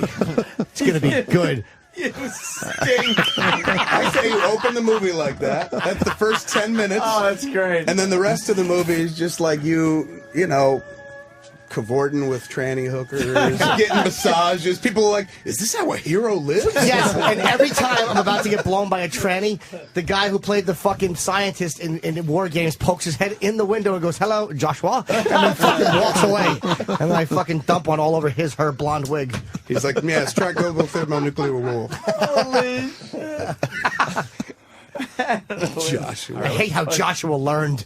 Oh, fuck you. Joshua. The only winning That's move. that illustrates the differences between the old studio and this studio. The old studio is the fucking whopper. It was War Games. This studio is Matthew Broderick's room in War Games. Telephone and the old modem and shit. They decided to unplug the goddamn thing. You pig-eyed sack of shit. All right, so I guess we got to get you out of here. I'm going to get out of here, but I'll be back. rest So I'm assured. getting a phone Not call today. for the Devils game, obviously. Do you want to go tonight? And I don't know. I might have to go down to Philly tonight. See, And then- everybody or says I that. could- I'm like, I got a box. Well, Like, can I come? I'm like, how yeah. about I'll go to Philly after the game. Fuck it. Yeah, you want to come? Yeah, fuck yeah, I want to go. I Oh, need today's to. I need Friday. to though. Yeah. Well, who? Your lady? I'm a married guy. I got one of those. She'll be She's there. a hockey fan, though. Okay, cool. And then we'll get the call sheet for our movie thing. What, next week? You Or- sure this is really? Naturally, You sure this guys. is really happening, Rupert? I know. I love for you to show up now, Kevin. I'm here at the box to watch the hockey game. Get out! What are you doing? We both do it, though. We really sometimes are convinced that we're actually making friends. Rupert Pumpkin. You guys are total. I'm not, Love that. Dude, I got Nah, 20 Kevin's been seats. I'm great, all good. man. I brought tickets here. Dude, he's not being polite. I You mean, don't fucking need I'll to. go. I'm saying this is a fellow filmmaker. I mean, he's actually. Fellow filmmaker. If you hand me these tickets, I'll be there. I'm there. Simple as that. Rogan once invited me to the UFC, and I go, well, I got my wife, and he goes, yeah, you don't want to bring a chick to this. Also, because you don't want her seeing the weigh-ins. It's fucking. There's nothing more emasculating than watching those fucking Brazilians in their bikini underpants be built like men should be built, and you stand there like, ugh, the fuck am I? The fuck No my doubt. tits. And Jimmy your May- wife Jimmy May- looks over at you and she's just like, "Wow, his tits are bigger." That's what a real man looks So like. That man. disappointed. My old lady has been hitting me lately with this. This has happened twice in the span of a month. I had a weird sex dream about blank last night, and it's someone we know. Both times, and I'm just like, "Wow, what was that like?" Not the She's guy like, who it had was the- really good. Not the guy who had the lead in Amistad, I hope. You know the guy from John, Jaimin Hansu. Yeah, John Coffey from the Green Mile. Like, buddy. She was like, "It was really good." God, we should have had Sean shut the fuck up so we could have had more of this Kevin Smith Sean and was Stanhope stuff. Sean was on fire. If fire is boring. I love Sean, though. He's been a big Look, I'm defender not of our saying he's show. not an About intelligent the guy, but he's issues. checks his Now you're imagination. messing But with like, Anthony's pal. He's talking about the issues. he said that many times, and I was just like, "What are the issues again?" He's like Guitaro. I didn't even notice guitar was Well going. done, sir. Well done. Roland can't get over the fact that I like guitar. You hear that jingle from the other side of the room? I like shit like that. I think that's kind of cool that you like something so enormously, wonderfully queer like that. I don't mean queer in that awesome cocksucking way. I mean old school queer. Old school queer, faggy, old school well, faggy. I'll go this far. Sirius has a channel called Spa. And Do you in listen to it? In one of my spare rooms, it's on like 24 hours a day. I walk in, get a little taste, and then I leave. Does the room have holes in the bathroom stalls? Is it that bad? An older guy in a fucking steamy room with a towel, and he's peeling the side over. Who hasn't had that happen? All right, I get it. Your cock's hanging out. I'm not interested. Is it that bad? This music? It's fun. You know, Yeah. I fucking was in a spa in Atlantic City, and there was a guy. There was one guy lying in the steam, and the other guy was kind of like looking at his cock. I knew what they were doing, and I walk into the locker room area, and my parents had come down to see my sold out show. And, my dad, my dad, The mic literally out of the fucking rack. and my dad was in the locker room. So me and my dad were talking, and I was just thinking, thank fucking God I didn't walk in and see him in that fucking steam room peeling his towel over and showing some fucking gentleman his bag. Thank God I didn't fucking stumble on that. Yeah, this is a great place. Oh, YMCA in Red Bank, New Jersey. Once I bought a membership when I was like 15 or something like that. Back when I had a waist or wanted to or inspired to have a waist. Little And I young went Kevin into that Smith. Ooh. young, portly Kevin Smith going like, "I'm going to work out. I'm going to get thin." And I got the full package, and Ouch. Boy, did it fucking hurt. And I went up into the locker room. They had a hot tub and shit. And I lived with my parents, so we didn't have anything cool. So I was like, I'm gonna go fucking rock the hot tub. I was in the hot tub, and some dude got in the hot tub, and I didn't think anything of it. And then he sat right next to me, still didn't think anything of it because I was like, maybe a bunch of people are coming. Yeah, they're And coming. there was All one right. person who wanted to be coming. That dude fucking flat out hit my knee, put his hand right on my leg. And first experience like that, remotely like that, many to come after that, usually ending in the fucking arcing ropes of jism. But this time, I shot straight up and went to get out of the tub and fucking slipped. You fell right on his cock. I fell mouth first right under his dick. Oh, so hard. It's so awkward. They should put those little flower things on the floor you step on, right? Well, when in Rome. It's not getting better. than Ironically, I that. told my brother about it and missed before my brother told me he was gay, but I was just like, I can't use that membership anymore. He's like, give it to me. I'll pay for it. And years later, I was like, oh, man, I should have known then. Yeah, he came back the next day. Frank says hello. Oh, forget it. He's like, they shouldn't put those flower things on the floor to step on. Sometimes you just fall. opportunistically. Kevin has a film to make. So I'm let's going to get him go, out of yes. here. Yes. For sure. We'll take a break. I got to pee. Yeah, I'm going to be at the Devils game tonight. Urinate. Absolutely. Doug, quick plug. You're going to continue with us, though. Ballroom tonight Yes. at 8 o'clock. All right, more with Doug Stanhope. You come to the big boys table. Yeah, We'll I'm move going to you go up. smoke a cigarette while he pees and he leaves. And right. I got 5 minutes, right? Tyson Walters outside, too. Tyson Walter, our good friend, used to play in the NFL. Right on. Yeah, he's the real deal. And then we got Roland. I think, Roland, you're going to do some news for us today? Yes, so. I would like that. I guess so. And I do know. Roland's leaving us in about With an guitar hour. in the background. Fucking asshole. And he's leaving for Stockholm in a mere hour or two to become a huge God bless Susan Boyle. Sorry. Swedish TV. I just saw a picture of the deer. Oh, I there hope she she's is. fucking killed. Some type of an accident that easily could have been avoided. Like she's crossing and waving at a new fan, and a fucking cab just runs right into her fucking fat, like, livestock legs. Oh, the dreams of what could have been. What? Butters, I need a battery for the van. I got to get that done today. All right, thanks. All right, let's take a break.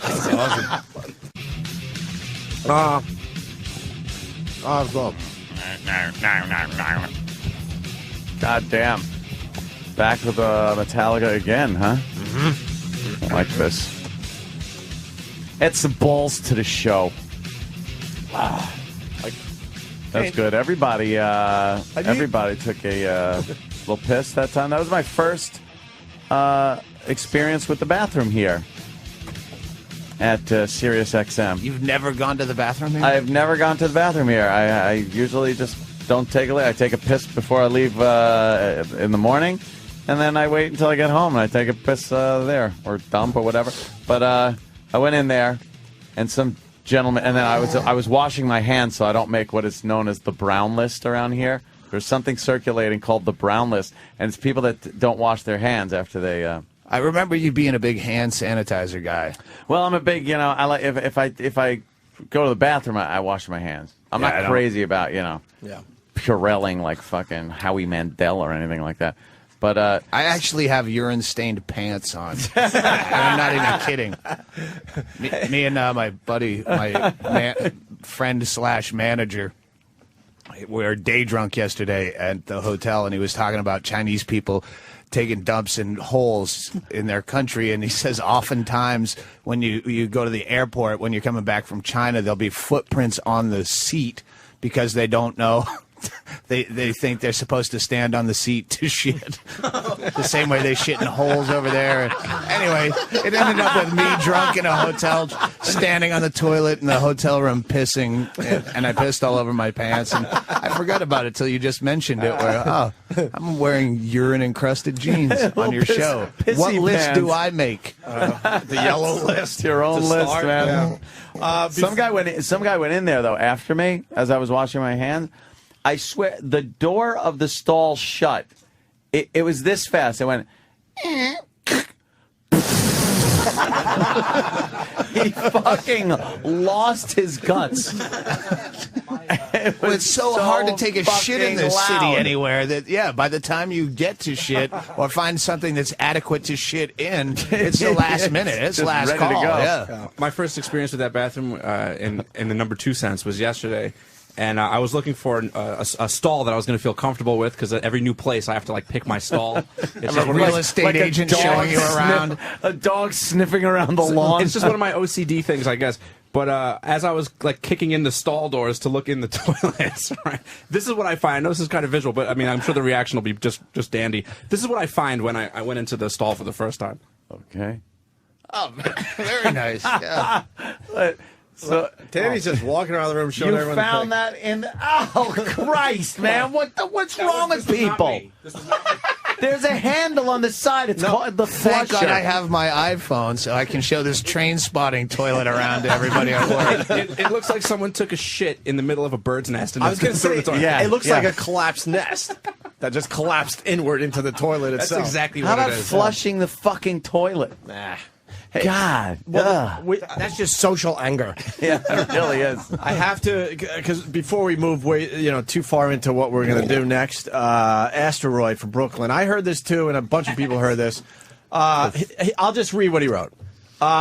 Did Kevin just admit to some gay stuff? Anyone else pick up on that? Yeah, he said something about arcing jizz after many such. And said that that was one of many to come, or Yeah, that I don't always know. finished with I think arcs it of was jizz. just- He was just adding a punchline to his story. Although there was something he said earlier, which I thought had a homosexual twang to it, but it was probably a joke too. Maybe he was experimenting as a knows? youth. All right, Who knows? call get TMZ on the phone. Does. What? He does what Big Brother does. That was Roger implying that Kevin enjoys the same homosexuality. That's his big brother. Yeah, how younger brothers follow big brothers. Wouldn't think that. I'll end it now. The married man. Married man, are you? I had a little shit story there, but now What happened? Seems to have good one? slipped my mind. Got some in your piss slit, did you?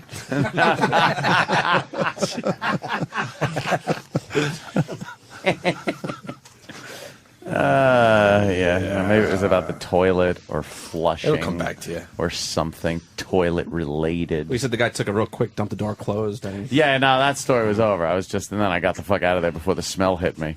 Because that'll just fucking ruin my day. Really? When I walk into a bathroom, it smells like a fucking monkey cage. It just disgusts me. I cannot deal with it. People just flush the fucking toilet. Sometimes it's just shit in there. It looks like coffee grounds, like thrown into the bottom of the bowl. It's terrible. I was proud of my pot roast today. I had another pot roast dump. I love those. The pot roast dump? Fuck, I love them where it just looks like something Dreyfus should be fucking sculpting. I know this. Yeah. Not as healthy, but quite impressive when you look back down at the bowl. All right. you want to see what I made yesterday? Oh, boy, he's do got I. pictures Do you have of like it. a whole phone full of dumb pictures? We used to. Why else Weren't we in Danny competition for a loves while? it. What happened to the competition? We were all like taking pics of our. When you think Man, do you ever take psyllium husk? Yes. Psyllium You take husk. a lot of psyllium husk. The first time in my adult life, I actually brought the girlfriend at the time into the bathroom to show her. wow. Oh my god, It's a bold that move. yeah, like almost circled the entire bowl. It looks like Like a- snakes in a can, right? Yeah. For real. I'm not even going for the joke. Yeah, I'll no, show it's Doug a good one. fantastic. They Wait, you expand. have dump pictures on your phones? We all Listen, do, Doug, what Doug. am I What's fucking? wrong with What am you? I, communist? I just feel left out of the technology. You got to see Danny's new one. It looks like he passed his own kidney. Here's one. I This saw is that. not my. Oh my god. Here's Was that one? This is not my shining star. Why is there rust? Danny's is so bad. What's that little? Did you pass a? Did you look at pass that an tumor olive on the too? side. That's what I said. Oh, you did. And then there's a black olive on the side. What is it? I hadn't shit since Easter. You know what that is? An Aggie. Wow. You know what that is? That's the plug that was holding everything back. So you pop the plug, and then the floodgates are open. It's disgusting. We can't get enough of talking about shit. Yes. It drives the listeners I insane at drives me times. crazy. We should have done this. That's yeah. No, see, even my psyllium husk dump doesn't live up to that. That's what you call a long boy. That's a fucking long boy. That's got to be forced perspective or something. No, look, it's fucking. You can see where it gets It's darker. green screened. Where it gets darker is where it's poking its little head out of the water. He's curious. He's exploring. And then the rest of him is still in the womb, which is the back of the toilet. Exploring. He's in, Do you he's have in the- these on your site somewhere? No. I should, though. Really? Yeah. I'm getting a note from E-Rock. What's this? What's the note? Ira, the weather guy from the Jay Thomas Show, is here to say hi. Uh-huh. That guy? Ira. You have a mic? You know Ira? No. I know Ira. I do. All right, let's see. Go ahead. Don't worry about all that noise, Mars. Ira. Good morning, Opie and Anthony. How are you? All right. Ira. I want to welcome you to Sirius XM. It's going to be really, really great. Yeah? Well, you know something? We hope so. What do you We think? got enough TV screens. Jay Thomas is number one. Oh. You're number 3. But your ratings are going to go up. Harder on the P's. Do you? What do you do for Jay Thomas? Jay Thomas, I'm his roving reporter, plus I am his weatherman. Do you also rape people and blame it on Wilford Brimley? No, I don't. No, I don't. You don't have the If diabetes. you need a roving reporter on the outside, I'll be a roving reporter. Oh, I really? thought you were already working for the number one guy. Why? Yeah, why are you going to number 3? But Does he know when- you're over here soliciting work? No, but I would be the roving reporter. got I Sam tell for you, that. I would be the man out on the street. We better get Sam. Regardless of whether Yeah. you're Happy. employed. Where did Jay meet you? Where did he find you? What I bathhouse? met Jay at a radio station, 1999. I called him up. I said to him, I want to be his roving reporter plus his weatherman. Did you come back here to give Bobo a sports almanac? No, I did not.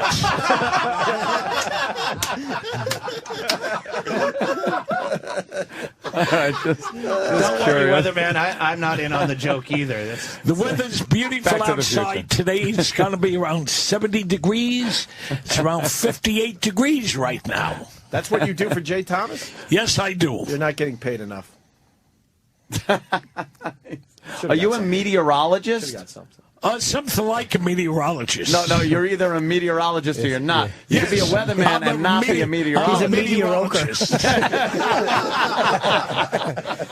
So you've been with Jay since 1999? 1999, 2000. Okay, so you called him up and said, I would like to be on your program? Yes. And he invited me down. And from then on, he just hired you? Yes. Now, did he move you to New York as well? I was doing things for him out on the streets. Oh, boy, that doesn't sound good. No. As his roving reporter. Oh. Yeah, we know. I used to go to parades. I used to go to other things that he used to send me to, and I enjoyed it. I You bet. say used to. What is it? What does he send you to now? No place. I come down here every Friday. O&A? I come down here every Friday to see a show. Oh, you're not even part of the show anymore? Yes, I am. Yes, I am. Do you get paid? stapler. He's Where's You my get paid? stapler? Wait, go get Bobo. Stabler. I think we got the perfect Yeah, guy go for get you. Bobo. Yes. We want to show you. This is- Yes. this Did is you the dump a older- load in Long Island about 25 years ago? He says daddy. I go way, way back in radio. You In do? fact, I met Cousin Brucey at WYNS 1010 when he was on in 1958. Wow. Bobo, do you know this guy? Well, I think I've heard of Jay Thomas. I'm not that all familiar with him. I've heard the name before. How did Bobo get a serious sweatshirt already? The guy that gave me the radio gave me this. Yeah. Meet Ira there, Bobo. Good morning, Bobo. How's it going, Ira? Great. Wonderful. It's amazing. Wow. There's going to be some kind of universal paradigm. They're both just staring at each other. Yeah, they're afraid they I'm touch, they'll also- explode. I'm also known as Daniel Curlin, also from Queens. Good morning. Good morning. Where do you hail from, sir? I come from the Bronx. Oh, the Co-op Bronx. City up in the Bronx. Oh, wow. All right. Hey, you're from the Bronx, like my father. Oh. Whoa.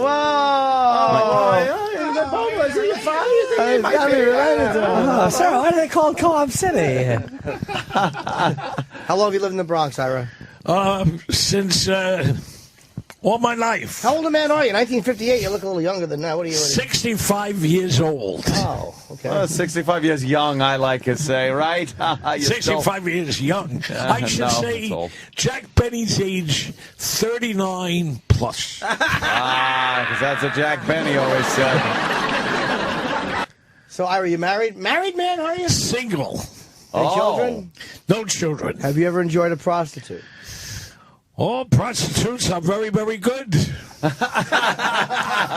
nice. You like them? Yes. What's your style? What do you enjoy? What kind of prostitute? I enjoy any kind of prostitute. Black girl, white girl, tranny, chick? Oh, I love the black women. Yeah. Yes, I do. They're hot. Yeah, huh? When you're hot, you're hot. When you're not, you're not. So you like the black prostitutes? Yes. Now, is that because that's what you want, or is that because that's basically what the Bronx has to offer? That's what the Bronx has to offer. Yeah. Do you go bareback? No condom? No condom. I use. No, right? Fuck that. Sometimes. Right. Sometimes you don't. Yeah. Yeah. Think about it. How does a listener follow you on Twitter? Listeners follow me because I do only the best. I wake up the people Do you in have the a morning. Facebook account? Do you have a Facebook or a MySpace that we can plug? You know, the No, internet. I don't have a MySpace. Okay. Oh, yeah, Jimmy's taking a little. I took a photo of you. snapshot. Do you have any pictures of your dumps? A recent turd? No. Do you have impressive turds there, Ira? No, Yeah. I don't. How are the bowel movements? Good? Bowel movements are wonderful. Oh, that's good. Wonderful. No problem with the No prostate? problem with the prostate whatsoever. You take a good leak in the morning and everything? Oh, yes. All right. That's the important thing to do. You ever, At that age, of course. you ever take a finger in the hiney? Never. Why? To get your prostate checked? Yeah, you must have to get the Oh, prostate. yes. I let a doctor do it. Yeah. You make cumsies? Do you prefer a white doctor or a black doctor? Whatever kind of doctor I get, if he's from, whatchamacallit, India, Indian doctors are very, very good also. Oh, you like the Indian doctor? Yes. So you grew up in the Bronx your whole life, right? I grew up in the Bronx all my life. All right. I know. I Yes or no would be listened good. to you on other radio stations. I'm just saying. I was going somewhere with that. So you remember a different type of Bronx? Yes. All right. Yeah, you remember the Bronx when it was Jake LaMotta's Pelham Parkway. Right. A lot of Italian, a lot of Irish up there. That's right. Belmont Avenue has a lot of. No, E-Rock. No, Yeah. They have a Don't lot adjust the of mic. Italian We want it to be people. annoying. Right. So and then of course. Dion and the Belmonts. Yeah, Dion and the Belmont. That's just awful. Yes. And then the neighborhood kind of changed over the The years. neighborhood's changed a lot. A lot. change? I don't What know. happened over the years? It changed. You know, every place changes. How'd that one change? I don't live there. Yeah, how did the See. Bronx change?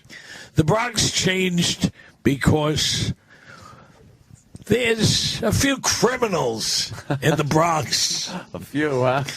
There's a few criminals in Queens, Manhattan, Right. whatever. I hear you. I hear you. I just Twittered Ira. Opie and I fight it out for who says they Twittered him first. I know you guys are Opie took a really picture, too. battling it out.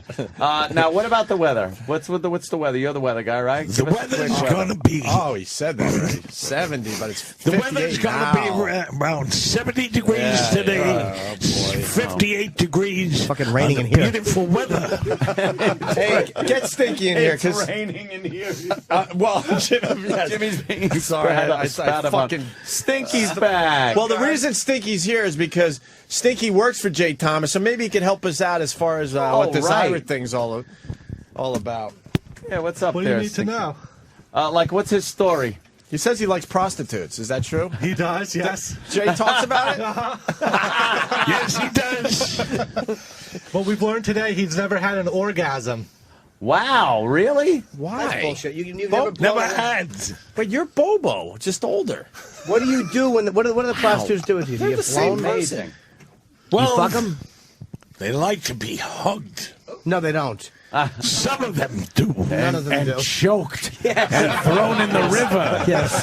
They like to be cleansed for the Lord with my knife. They like to be gutted like whorefish.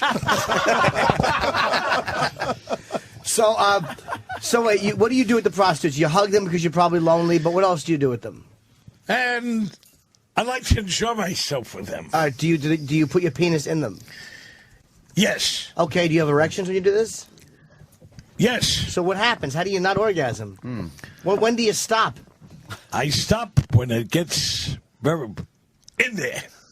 You just put it in and then pull it out and go, Pull it out. Done? That's right. I got the stat? That's right. Basically a pelvic high five. Does penis bumps. Yeah, why don't you keep doing that, repeating it until it feels real good? I should really repeat it. And you make cumsies.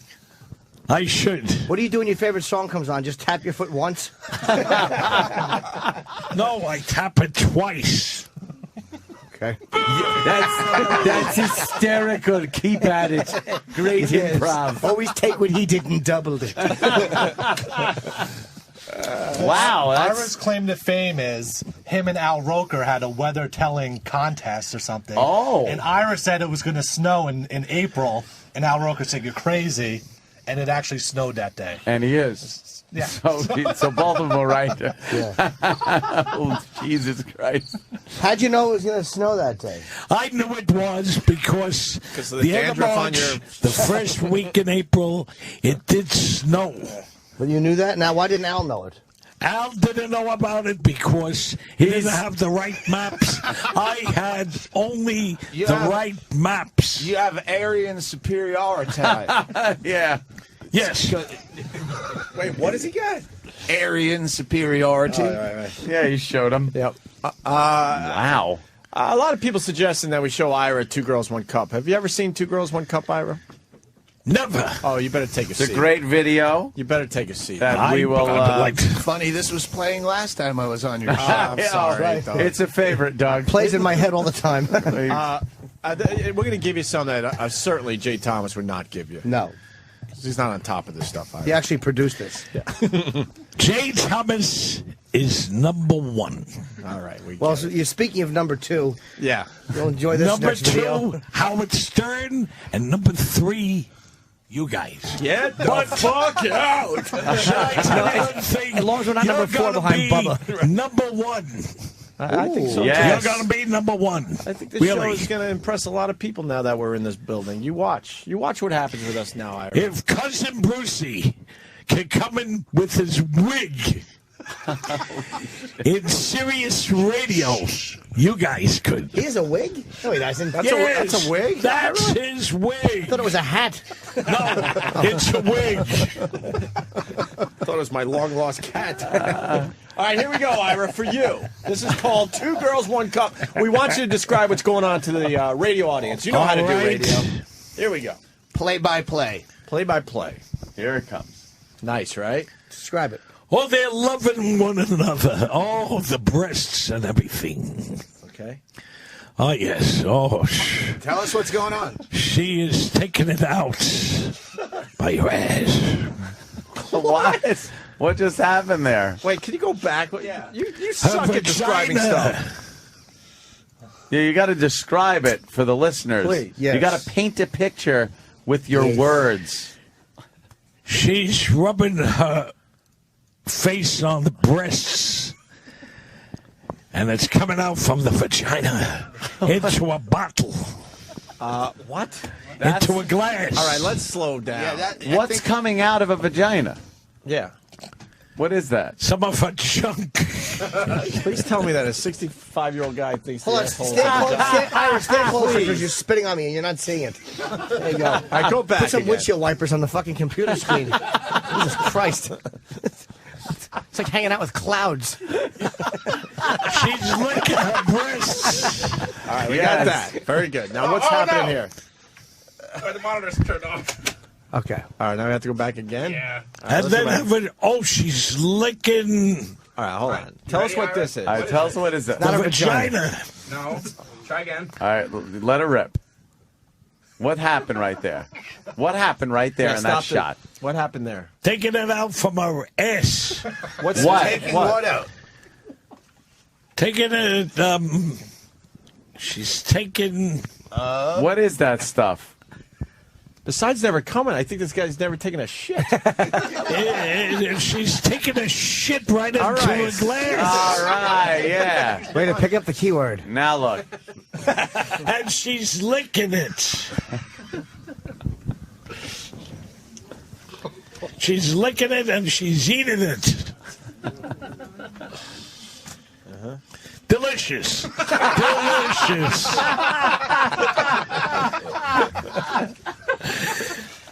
Delicious. They're hugging one another. Well, that's called when making they're out. eating. Yeah, now what's happening? And they're throwing it up. Throwing it up on one another. One another, right. What do you think of that, Ira, huh? Very, very interesting. It looks like mud. Pure mud. All right. That's 2 girls, 1 cup. Now let's show Ira the door. That's great. Ira, wow. How can we get a hold of you, Ira? Yeah, we need you, Ira. You Tell our can get in producer. touch with me on my cellular telephone number. All right, what's your number? Wow. I'll give it to you. Right now, let's go. What's the number? Go ahead. 1-646. You're on the radio. You do know that. 685 7180.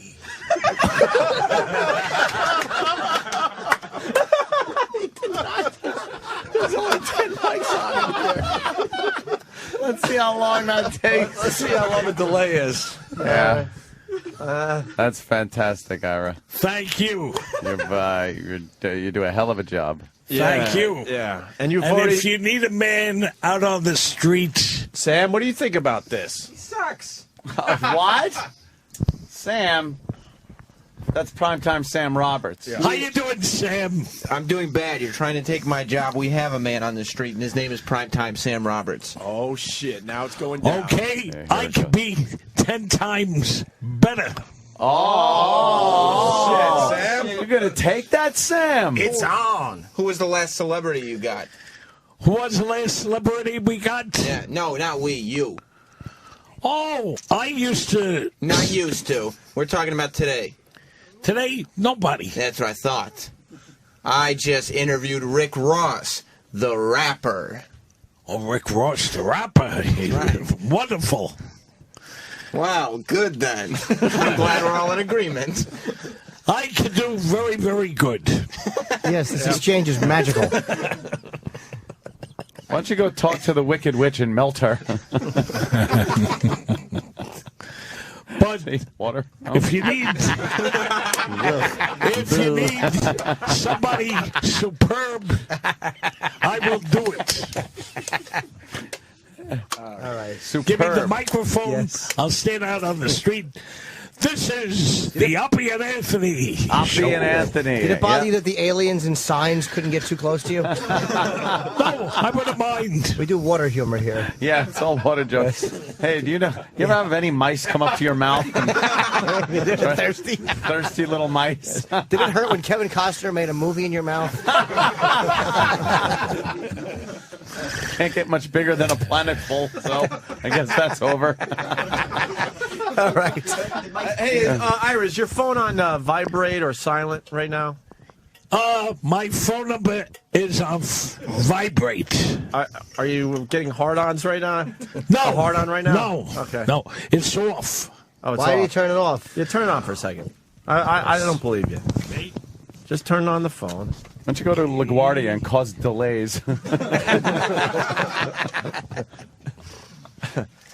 Yes.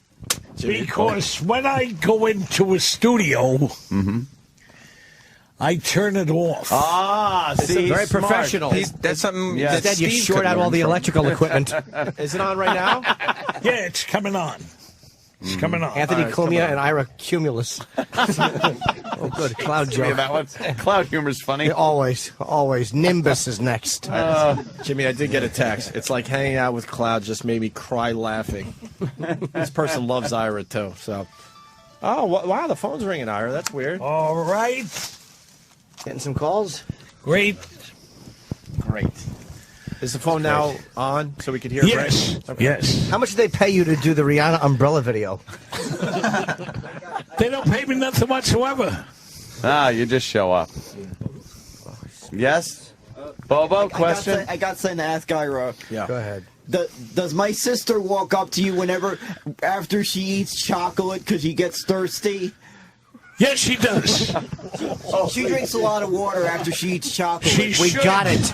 We got the water. Oh, wow. That Wait, wasn't the the problem. improv skills. The getting it. Bobo, what do you mean by that? Wasn't the problem.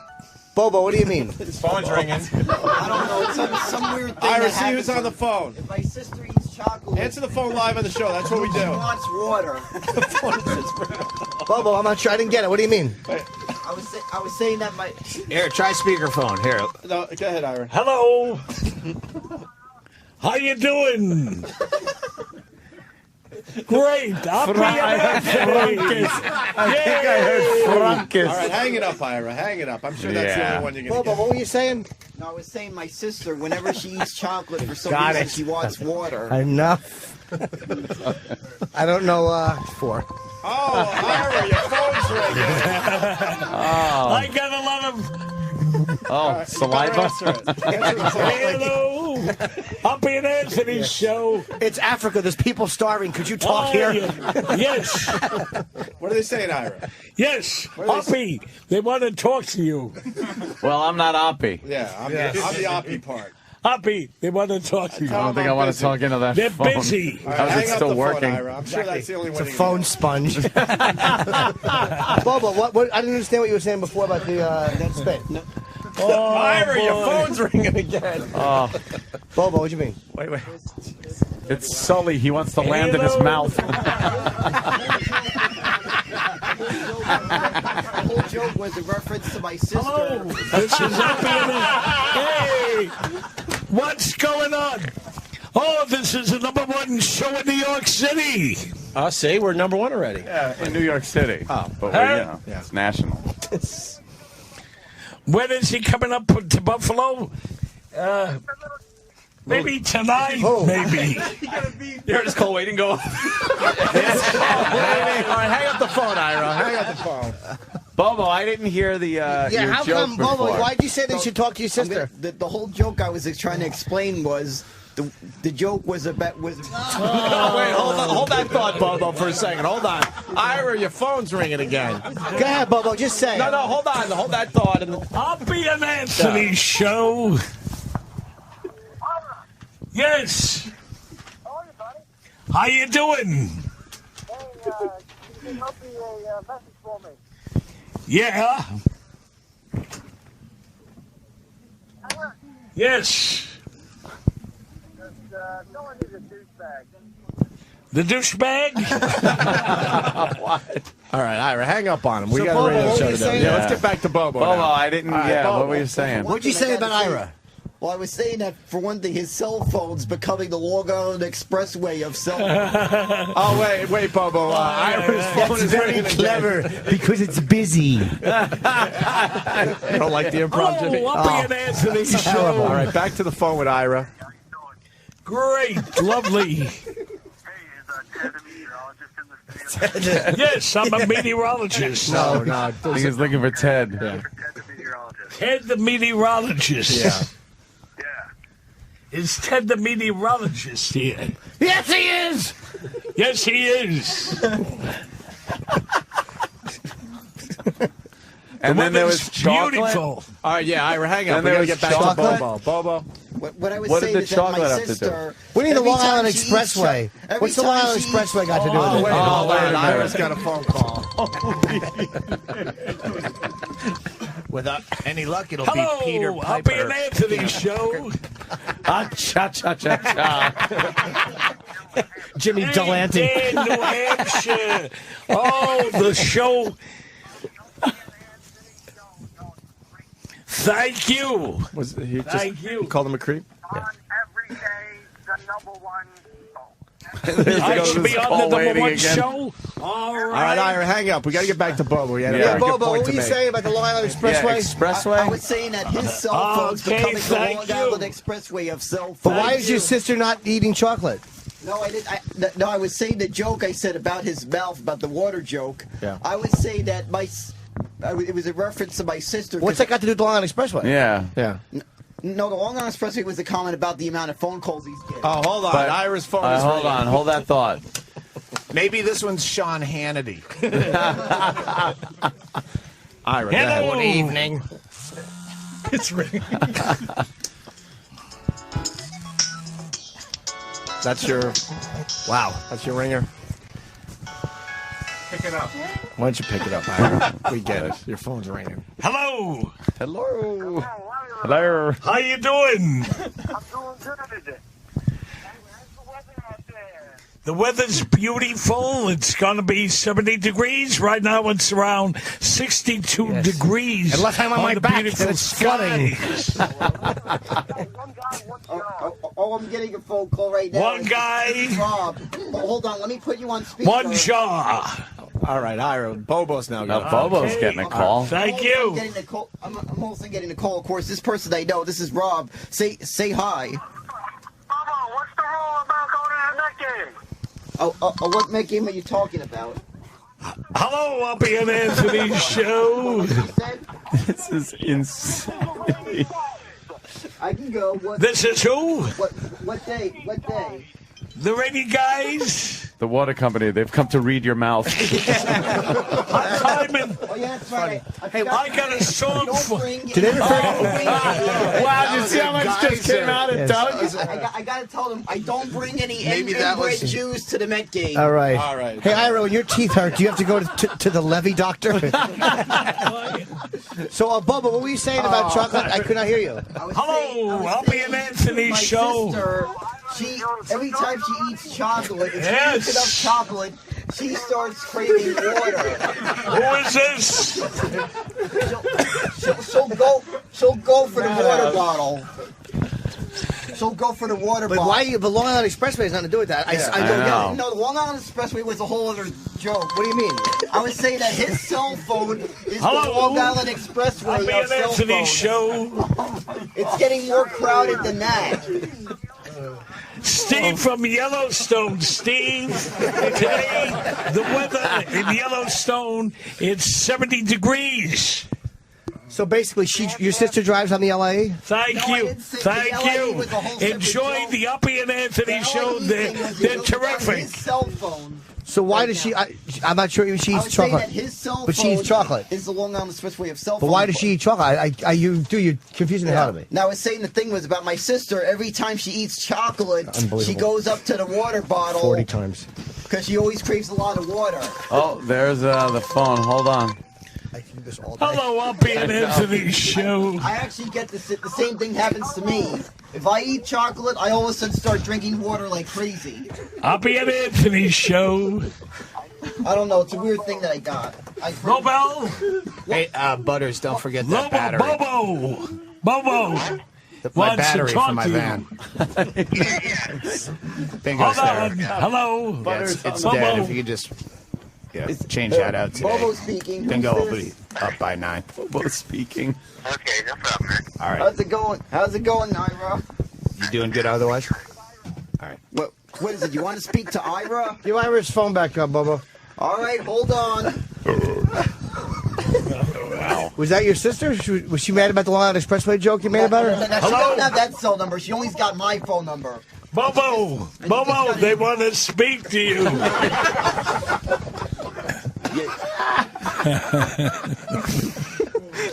What is it Daddy. you want? What? What is it? What is it? Who is it you want to speak to? Me or Ira?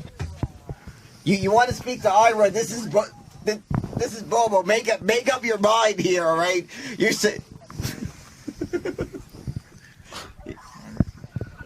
this guy here can't make up Hello? his mind who he wants to speak to. Who do you want to speak to? Oh my goodness. Who? Bobo. Uh-oh.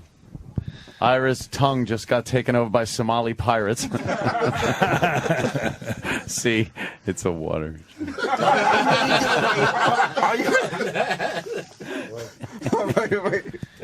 This guy must love phone tag. I'm trying to get Jimmy to do a little prank call on my sister here. Oh, about chocolate? Oh.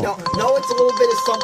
Oh, hold on, feel free. This is the Opie and Anthony show. We got. In this call. Hold on, let me make sure. I get This is the #1 morning show in Grey Wolf. No, I am not. I'm Ira. Ira, is Tippy Tom there? Who? Tippy Tom? Yeah, Tom? Tippy Tom. Tippy Tom? Hold on. Tippy Tom. Oh, come on now. Looking for Tippy Tom? Tippy Tom. Tippy Tom here? No. Oh. I think Wow. Hello, Opie and Anthony show. I gotta get. Opie. you gave me the wrong one. This is what I remember. Oh. Right there. Hello. How you doing? Oh, Susan Smith just backed her van into Ira's mouth. Put Shannon on the phone. Jimmy wants to speak to Shannon. Right. All right. Well, that was great meeting Ira. Yeah. Yeah. Hold on, Everybody wants me on your show. That's Scott Peterson. He wants to throw his wife and kid into your mouth. Opie and Anthony show. I'm on the phone here. Hold on. Yes. Hold on a second, Shannon. Jimmy, when are you coming to North Carolina? Hold on, hang up. I think you get another call. Yeah, hang up there, Ira. You're still on? Or hit the call waiting. Hold on a second. You should answer it, Ira. Answer that. Jimmy, let me know when you're done so I can put my sister on. Didn't work. Hello, Opie and Anthony show. Oh, we're having a great time. You're down? Where am I? I'm wearing a blue shirt, gray pants, and just enjoying it. I feel like Phuket. Huh? Yeah. Yeah. Oh, All right. Come on over. All right, hang up there, Ira. is there a black guy carrying a bunch of Heinekens in your mouth? I can't do it right now. I gotta hang up. Is the phone ringing? Hello, Opie and Anthony show. No? What's going on? That's the song. What's going on? What's going on? Can you say something for me? Yes. Baba Bowie. You're welcome.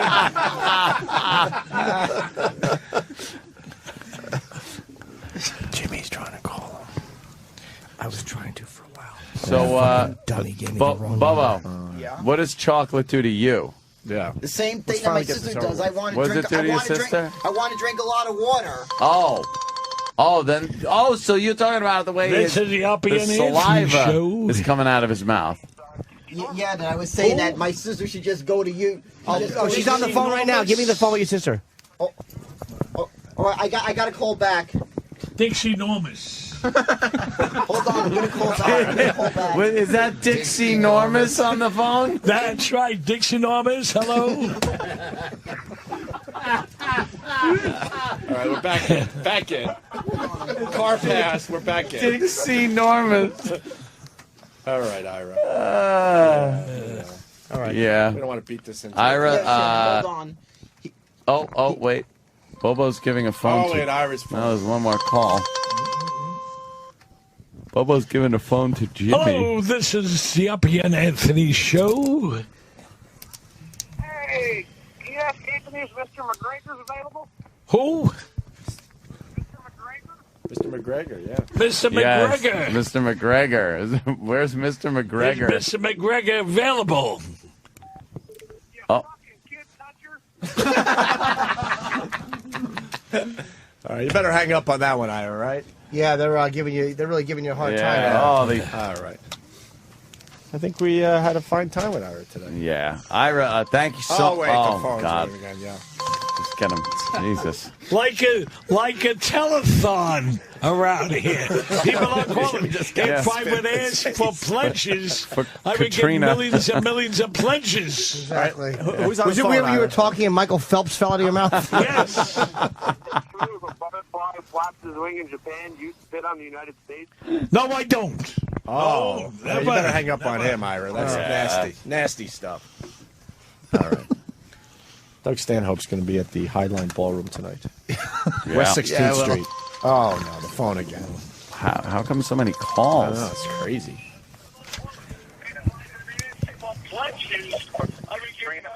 Hello, Opie and Anthony show. Good evening.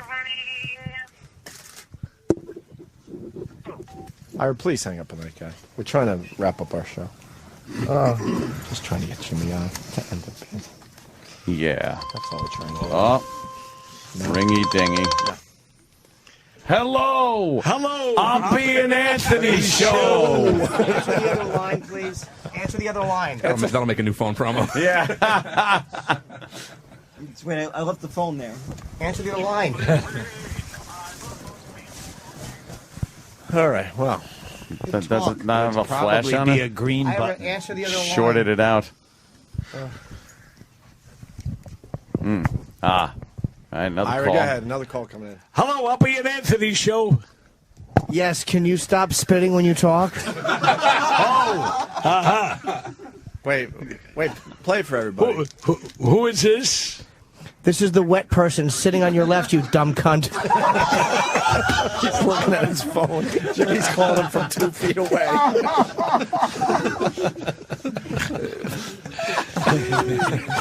Comment, Ira. Oh, Bubble, you left your phone here. Here. Oh, Bubba, there you go. I'm sorry about that. I left that there. It was on? My sister hung up. Hello. Oh, I want to talk to her. Put her on Maybe the phone. she wanted chocolate. Why did you say she was on the LIE?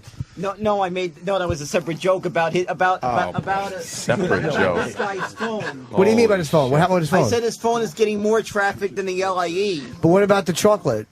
Why does he eat Because my chocolate? sister drinks so much chocolate. She drinks chocolate? No, she eats so much chocolate Hello, that it's Opie and Anthony show. that this guy's saliva.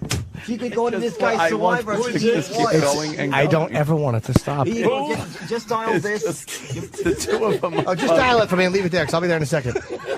This show is wonderful, Might get my mother. Tell wonderful, her marvelous. Tell her you want to speak to Shannon. Now, what about, tell him about I the imagine LIE. your hookers dressed up like the Gorton's fishermen. Hold on, I'll put it on speaker. Okay, you do that. Now, why is Ira on the LIE? Explain that joke. I said his phone gets more. The It's endless. LIE is all backed up because everybody is listening. Yes, I am. Sir, I would like to know. Oh, hey, your phone's here, Bubba. It's on speaker. Whoa. Oh, turn it off. Just, so, now, explain Yes. to Ira what you meant about the Yes. chocolate. Love this. What station? God. Sirius. Space Shuttle. They're filming You want to go up in the Space Shuttle? Well, we're going to have this. They're filming the deadliest catch in Thank his you. mouth. The best show in the world. Wow. At least we now know where to look for those. Oops. Ooh, I backed hey. up. What happened there, Jim? We now know where to look for those missing NFL players. All right, Ira. Oh, God, his phone. I got a lot of, you should see, I got a lot of fans out there. Yeah. Hello, Opie and Anthony show. His chin is wet. Do you have baloney tits? Oh, my God, yeah. His chin he is needs- wet. He needs like a little towel like a baby. Hello. Glistening. Yeah, it's totally You hung up, He's the Ira. reason prostitutes don't kiss anymore on the mouth.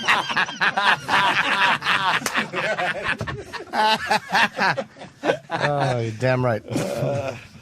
All right. I guess that's it, Ira. Ira, thank you so much for... Opie, Anthony, I want to say this. Your show is terrific. Thank you, Ira. Thank you. Like I said, you're number 3. Jay is number 1. Howard is number 2. Who's number 4? Number 4 is having a ball. Oh, wow. Cousin Brucey. Who's number 17? Who's number 17 is Lou Pellegrino. Oh, wow, when he How says many that aces name. are left in this eight deck? And should I tell him one thing? Yeah. The Yankees yesterday were the worst Phone's ringing. I've ever seen. Opening day, Yeah. too, right, Ira? Opening day, Not a and good day they to have a bad lost game. 10-2. Yeah. You should have went to the game and Stadium. had to pull the tarp out and delay it. I don't go to Yankee Stadium. I only go to Shea Stadium. Oh, Bobo's Well, a good Mets luck fan, now. too. Only It's called the City Mets. Field now. Yeah. And should I tell you, the Mets are You going to do go to better Spray than Stadium. Spray Stadium. Parking lot now. It's just a parking lot with an outline of where the field used to be. Like the LIE, right? Like the joke you were making before. Yep. No, the joke about the LIE I my said God, was the not traffic again. There's no on way. his phone. No one is this dumb. Even Bobo. Please. Well, he's why? Haven't you figured out I said the traffic No. on The his phone? LIE heavier than is LIE. all backed up. And you're saying that your sister will talk to him after she eats what? Chocolates. No, the joke For is a I guy said that's about not his from saliva- around here, about his could you explain saliva. what the LIE I is? said- The I said- LIE is the Long A Island lot of people might Expressway. not know because it's a national show. It's a highway here in New York. It I don't understand why it would be like a basically phone. connects Queens to Long Island, Queens. Just Queens. And those are towns that are around here. which, by the way, is my hometown. By the way, is Queens. And that's where the chocolate joke came from. I got right. Yep. Yeah. What is? No, the joke was about his saliva and my and the reaction my sister gets when she eats chocolate. What she happens? Wants water. Is it I like a said chocolate she wants phone? water. She drinks a lot of water. So She drinks a lot of phones water. don't work underwater, is what you're saying. No, I said when my sister eats chocolate, she asks for water. And the same thing happens to me. Bobo. I'll prove it to you right now. Hand me chocolate, and you'll see what'll happen. Please just hand him chocolate. I'll prove it to you right now. Hopefully it's a straw. Bobo kind of jumped at me this morning when I met him. Because he's looking at his camera, and I kept thinking, is he taking pictures of me through the window as I sit in the office? And finally, after about 20 minutes, he like jumped at me. He goes, "Who are you anyway?" I'm like, oh, I think I just get. I guess I'll take this. All right, Bobo's now eating chocolate. He's eating a donut as a radio bit. To prove his water bit. To prove that after he eats, he gets thirsty, unlike most humans who like sand after a donut. That's normally I dip my donut in sand. What a unique creature you are. Oh, he's eating that. Oh, my God. Jesus, Bobo. Does Tommy Lee babysit kids in your mouth? No, never. Yes. Has Lou Costello ever stood on your teeth and cried? Never. Did William Shatner's wife ever fall into your mouth? Spit out William Shatner's wife. Are you ever going to answer that phone? Oh, my God. Jesus. Did you find Richard Dreyfuss hiding under your tongue? All right, well, Bobo is almost ready for his experiment. Oh, wow. Yeah. Bobo ate some chocolate. What happens when your sister eats chocolate? Like she wants nothing to drink, right? Well, that's She weird. needs a glass of water. That's what she needs. Exactly. No. I need the water. No, you don't. All right, he needs the water to prove the point now. Bobo, what are you trying to say about your sister? I said that every time she eats chocolate, she asks for a glass of water. Will you answer your fucking phone? And the same thing's happening to me right now. I need water. No, here, have another one. Yeah, have another one. Give him water. Oh, is that your phone? God. No? You like to drink every so often? You like a belt? Yeah, water or soda. Yeah? No beer? No beer. No hard stuff? No. No? Did you ever drink? Wine. Come on, what's wrong Yeah. with Manischewitz wine. Manischewitz. Ooh, That's right. Bobo's got a Bud question. Light. Ain't nothing's wrong with the Bud Light, especially when watching a ball game. After a ball game, your sister likes to drink water? That was a bizarre joke No, before. he was saying that he doesn't drink beer, and I said, But why would you make that joke before your sister watches a ball game and drinks water? I think it's bizarre. No, I was saying that about him, how he doesn't drink beer, and I said, come on, what's wrong with drinking? What's wrong But with what were you having a saying nice about beer? your sister, though? It's bizarre. Yeah, did you have some kind of rift with your No, sister I said that you'd the have thing to with my sister is separate. About the denigrate her water. character? What about the water? He's eating another donut, Jimmy. What about the water? She likes donuts? The Can we- chocolate variety. Of course. Yeah. If Bobo's sister is listening, if you could please call Ira's phone and we can straighten this shit right out once and for all. She's with my mother. She's going shopping with my mother. What are they buying? I hope Earplugs? she's enjoying her chocolates. I have no clue. Drink water. Drink HT2O. HTO. I think they're buying dog Bartender, food. give me a water. I think they're HTO. buying dog food. You should shout that louder into the microphone. All right, you've eaten 2 donuts now there. Yeah. Bro. So what are you saying you need now? I can smell the chocolate on his hot breath over my shoulder. Yeah. Must be wonderful. Yeah. Tantalizing. That's from one side, and then you're getting fucking a car wash on the other. It's great. Was it weird having... And someone is saying that it sounds like we're broadcasting from a casino. we are. There is a casino. And the audience loses. Matt There's Sue a from casino Jersey. in Yonkers. It's called Empire City. Right, and they only got electric games though. No table games. That No is table right. games. That is right. Yeah. And He's the blackjack expert. I by was the up way. there Do you have when to, they do you had have to a sleep promotion sitting up like Elephant Man for so you a don't radio drown? station up there. Right. That sound. Let's just end the show like this. It just keeps Just going. listening to his phone ring. Oh. All right. Should we go Everyone home now? slowly leaves, and it's Yeah. just the phone for another That's, 20 minutes. Kind of what I'm thinking, Doug. Kind of what I'm thinking. Doug Stanhope did a great job today. DougStanhope.com. Highline Ballroom tonight, West 16th Street here in New York City. What do you got there, Bobo? I was just going to tell you the weather.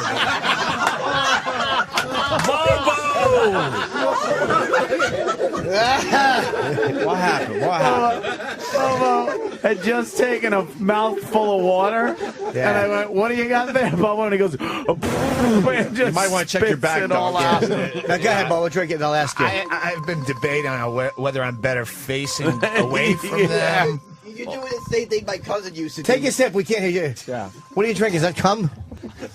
Fuck, I didn't get him. My cousin would say something really funny, all right? Really? He'd probably do some impersonation like you would, right? Like of who? Who God. The Asian guy. My cousin used to imitate the guy that would deliver the Chinese food. Oh, do the voice. How would he do it? Yeah. I can't do it as good as I can't do Yeah, it try as it, good as he though. could. I all think right? you could do pretty good. Here's your food. That'll be $30. Okay, here you go, guy. Fucking racist. Here's the tip. Thank you very much. Thank you very much. Yeah, man. Why would your cousin say thank you very much? Like, why was he delivering food? No. That's me trying to do his impersonation of the Asian guy. Yeah, you know what? He would deliver to you and get you thirsty? never wake up Asian one day and have someone like you mock you openly on the radio.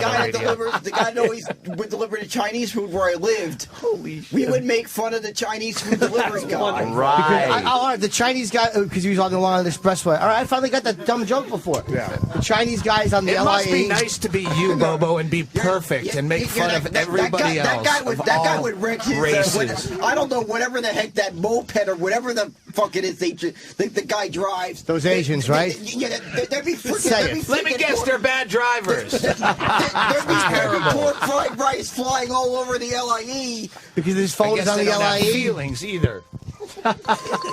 Believe me, my uncle who complained about birds shitting on his ar and potholes on the Opie and LIE. Anthony show. You don't see Ira delving into racial humor to get a cheap laugh. No.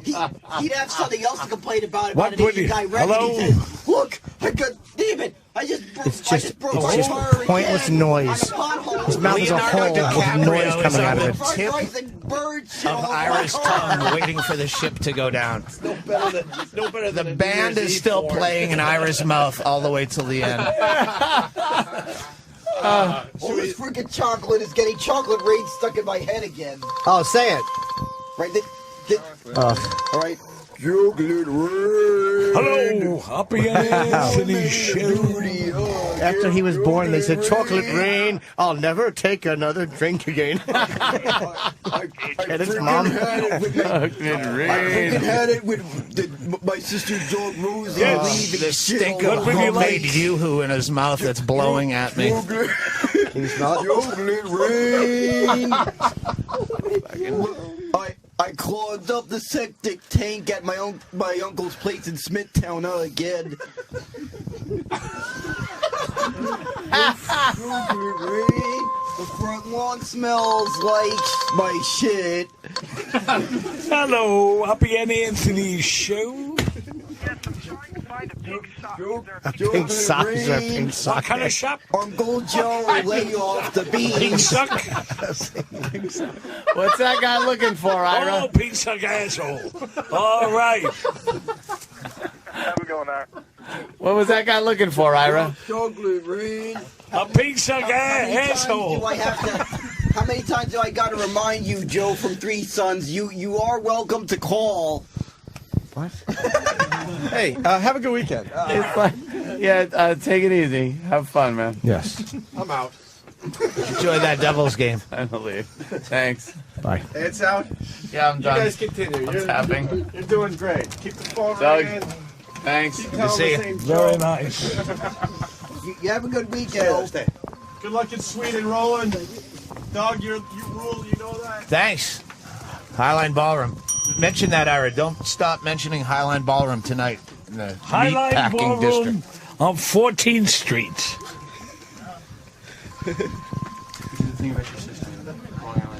Ira has 38 No, I wasn't saying voicemails. that the Long Island Expressway thing was separate from my sister. The thing, it was about his phone getting more traffic than the Long Island Expressway. David is worried. David, the water thing I was saying was that he's got so much saliva that when my sister's asking for water, which eats chocolate, she could just go up to him and get all the water she needs. David, just ask, because David One wanted of to my know. friends- Hold on, Ira. Hold on. David wanted to know. Go ahead, ask. What do I want to know? About you were asking me about him and... Oh. Yeah. I want to know, is there going to be an Ira and Bobo show? That is right. Are you worried? That's right. I want to hear this. I want to see how it goes. I want to listen. I think you're worried about being squeezed out. No, I'm not worried. Hey, if Bobo, you found my replacement? If you don't return after the internship is up, I think I might have found the person that'll fill the David void. You did? Yeah, I think I found the person to fill the David void. Oh no! Bobo, no! Bobo, I can do a great Trying to do his job. catchphrases He's now. trying to do his Guy, bit. what is it? You grew up in the He's South failing Bronx, right? miserably No, at doing his in own the West bit. Bronx. Oh, the West Bronx. Yes.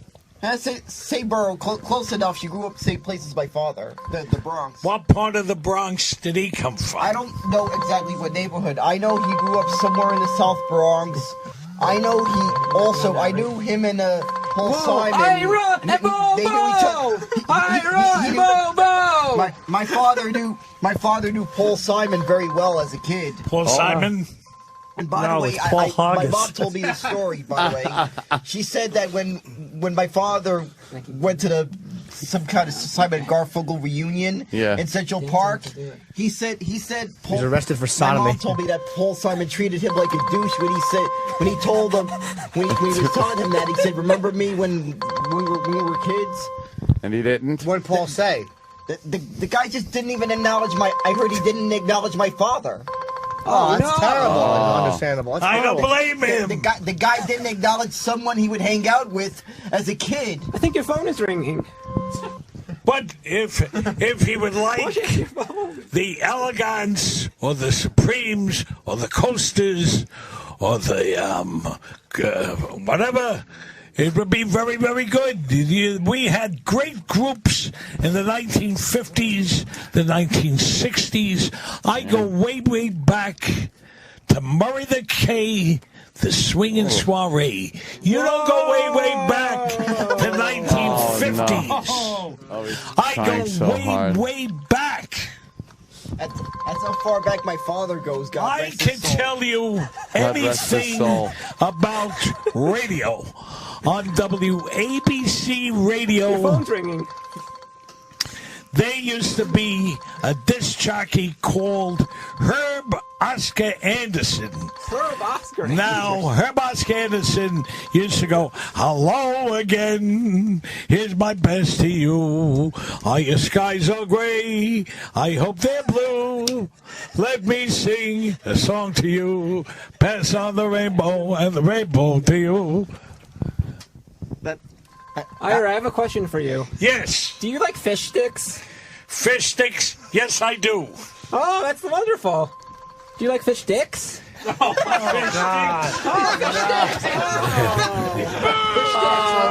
fish sticks. Yes. You ruined the joke to go like, this is how it goes. It's chocolate and thirsty. You like fish sticks? Fish sticks, yes. Yeah, do you like to put fish sticks in your mouth? Yes. Then you're a gay fish. No, I'm not a gay fish. David here probably had the volume so low when he was watching South Park a week ago. He probably had the volume so low. And he probably needed a hearing aid just to hear it.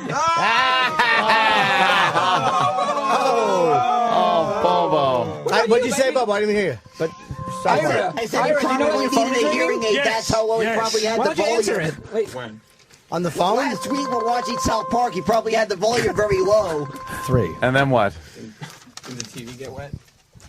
I don't know about that. If he was probably laughing at something while drinking water, like I just did. But what happened when he had it turned down Yeah, low? your sister drinks chocolate? Ira, Not answer your she phone. drinks chocolate. I said every time she eats chocolate, she wants water. Hello, Opie and Anthony's show. Hello. Who is it, Ira? Nobody.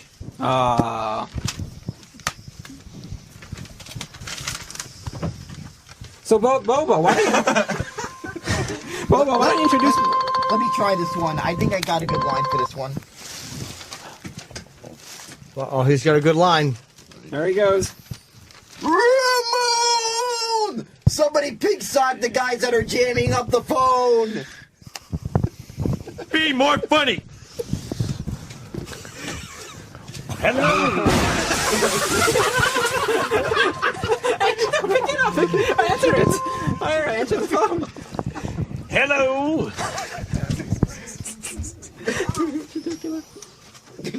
Who is this? I bet you it's gonna take a year to mail the bill on this one. It's gonna be a whole year. Every Ira, day who is it? a package is gonna come full Who of is phone this? numbers at this rate. Ira, who is it? Shotgun. It's a shotgun? That's right. Shotgun. Really? This is going great. I think he's been getting so many phone calls. I think it's already April 24th. He'll be headed straight from here to Citi Field. What do you mean? I got tickets to the game on the 24th, but at the rate that he's getting phone calls, he could be easily on the phone all the way till that day. He'll be getting phone calls for days now. They got his number. He's getting them for days. Ira here. South Park was too low, you saying, to hear it? No, I said that was a separate thing. I said Jimmy, he said South Park. He said South Park was stole for me because I got the whole fish sticks joke wrong. He didn't. You got it right. He got the part wrong. He got the part wrong that he says you like fish sticks in your mouth. He forgot Bobo, then you're a gay fish punchline. explain to me the fish sticks joke. I didn't get it right. Explain it to me. No, you got it right. You're supposed to say do you like fish sticks? And he said you like to put fish sticks in your mouth. I didn't say that part. I messed up. One of my but you would say friends. yes, and I'd say One of you my would be- then you're a friends gay used fish. to work at Mix You didn't see the episode? 102.7. You No, had- I didn't see the We episode. used Bobo. Did you have to have the You volume used to on work mute? at WNEW The closed FM. captioning got. And one of my friends was program director, Rick Martini. Did you know Rick Martini? Then you had the volume so Steve low. Martini, Can you too. introduce me to Ira? I haven't been Rick properly Martini. introduced. He This guy he is used to be the Ira. program Yeah, director. what does he do here? He does the weather on the Jay Thomas show, which is broadcasted in this very building we're in. Oh, yeah?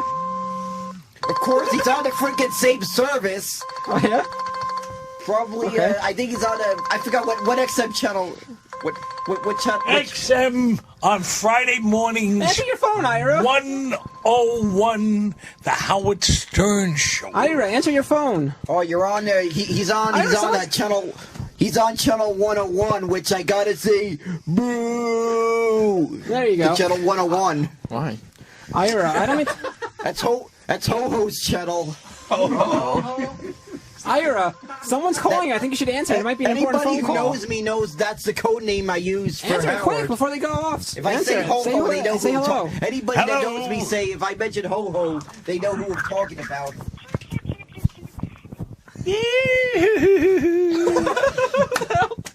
What was that? Ira, who was that? I don't know. You don't know? Maybe you should ask them. Hello, Opie and Anthony's show. What's new? Opie and Anthony. We have a pretty good show today. We have the greatest show in the whole America. Yeah, it's not going too bad so far. I mean, I'm not a fan of intern David, but maybe you guys should change the name to Ira and Bobo Show. Ira and Bobo show. All right, we're gonna do that right now. I think he's trying to ask for pledges for I guess for about $75 for about 75. We'll send you a copy of the Demented Brian World that probably from cost Rhode Island. $9.99 when it came out. All right, Brian from Rhode Island. They said this should be called the Ira and Bobo Show. What about... I like it. I like it. Oh. Bobo, What about me? how's everything with you, Bobo? Bobo, what about me? But this guy's getting so good. I think we gotta put you on the subtitle, the Ira and Bobo Show, featuring intern David. I'm Bobo. This guy's really knocking that out of the park today. Bobo, I've been demoted to featuring status. Oh, well, you can't help it. Can't help it. Ira, answer your phone. It's not my fault. This guy's knocking it out of the park today.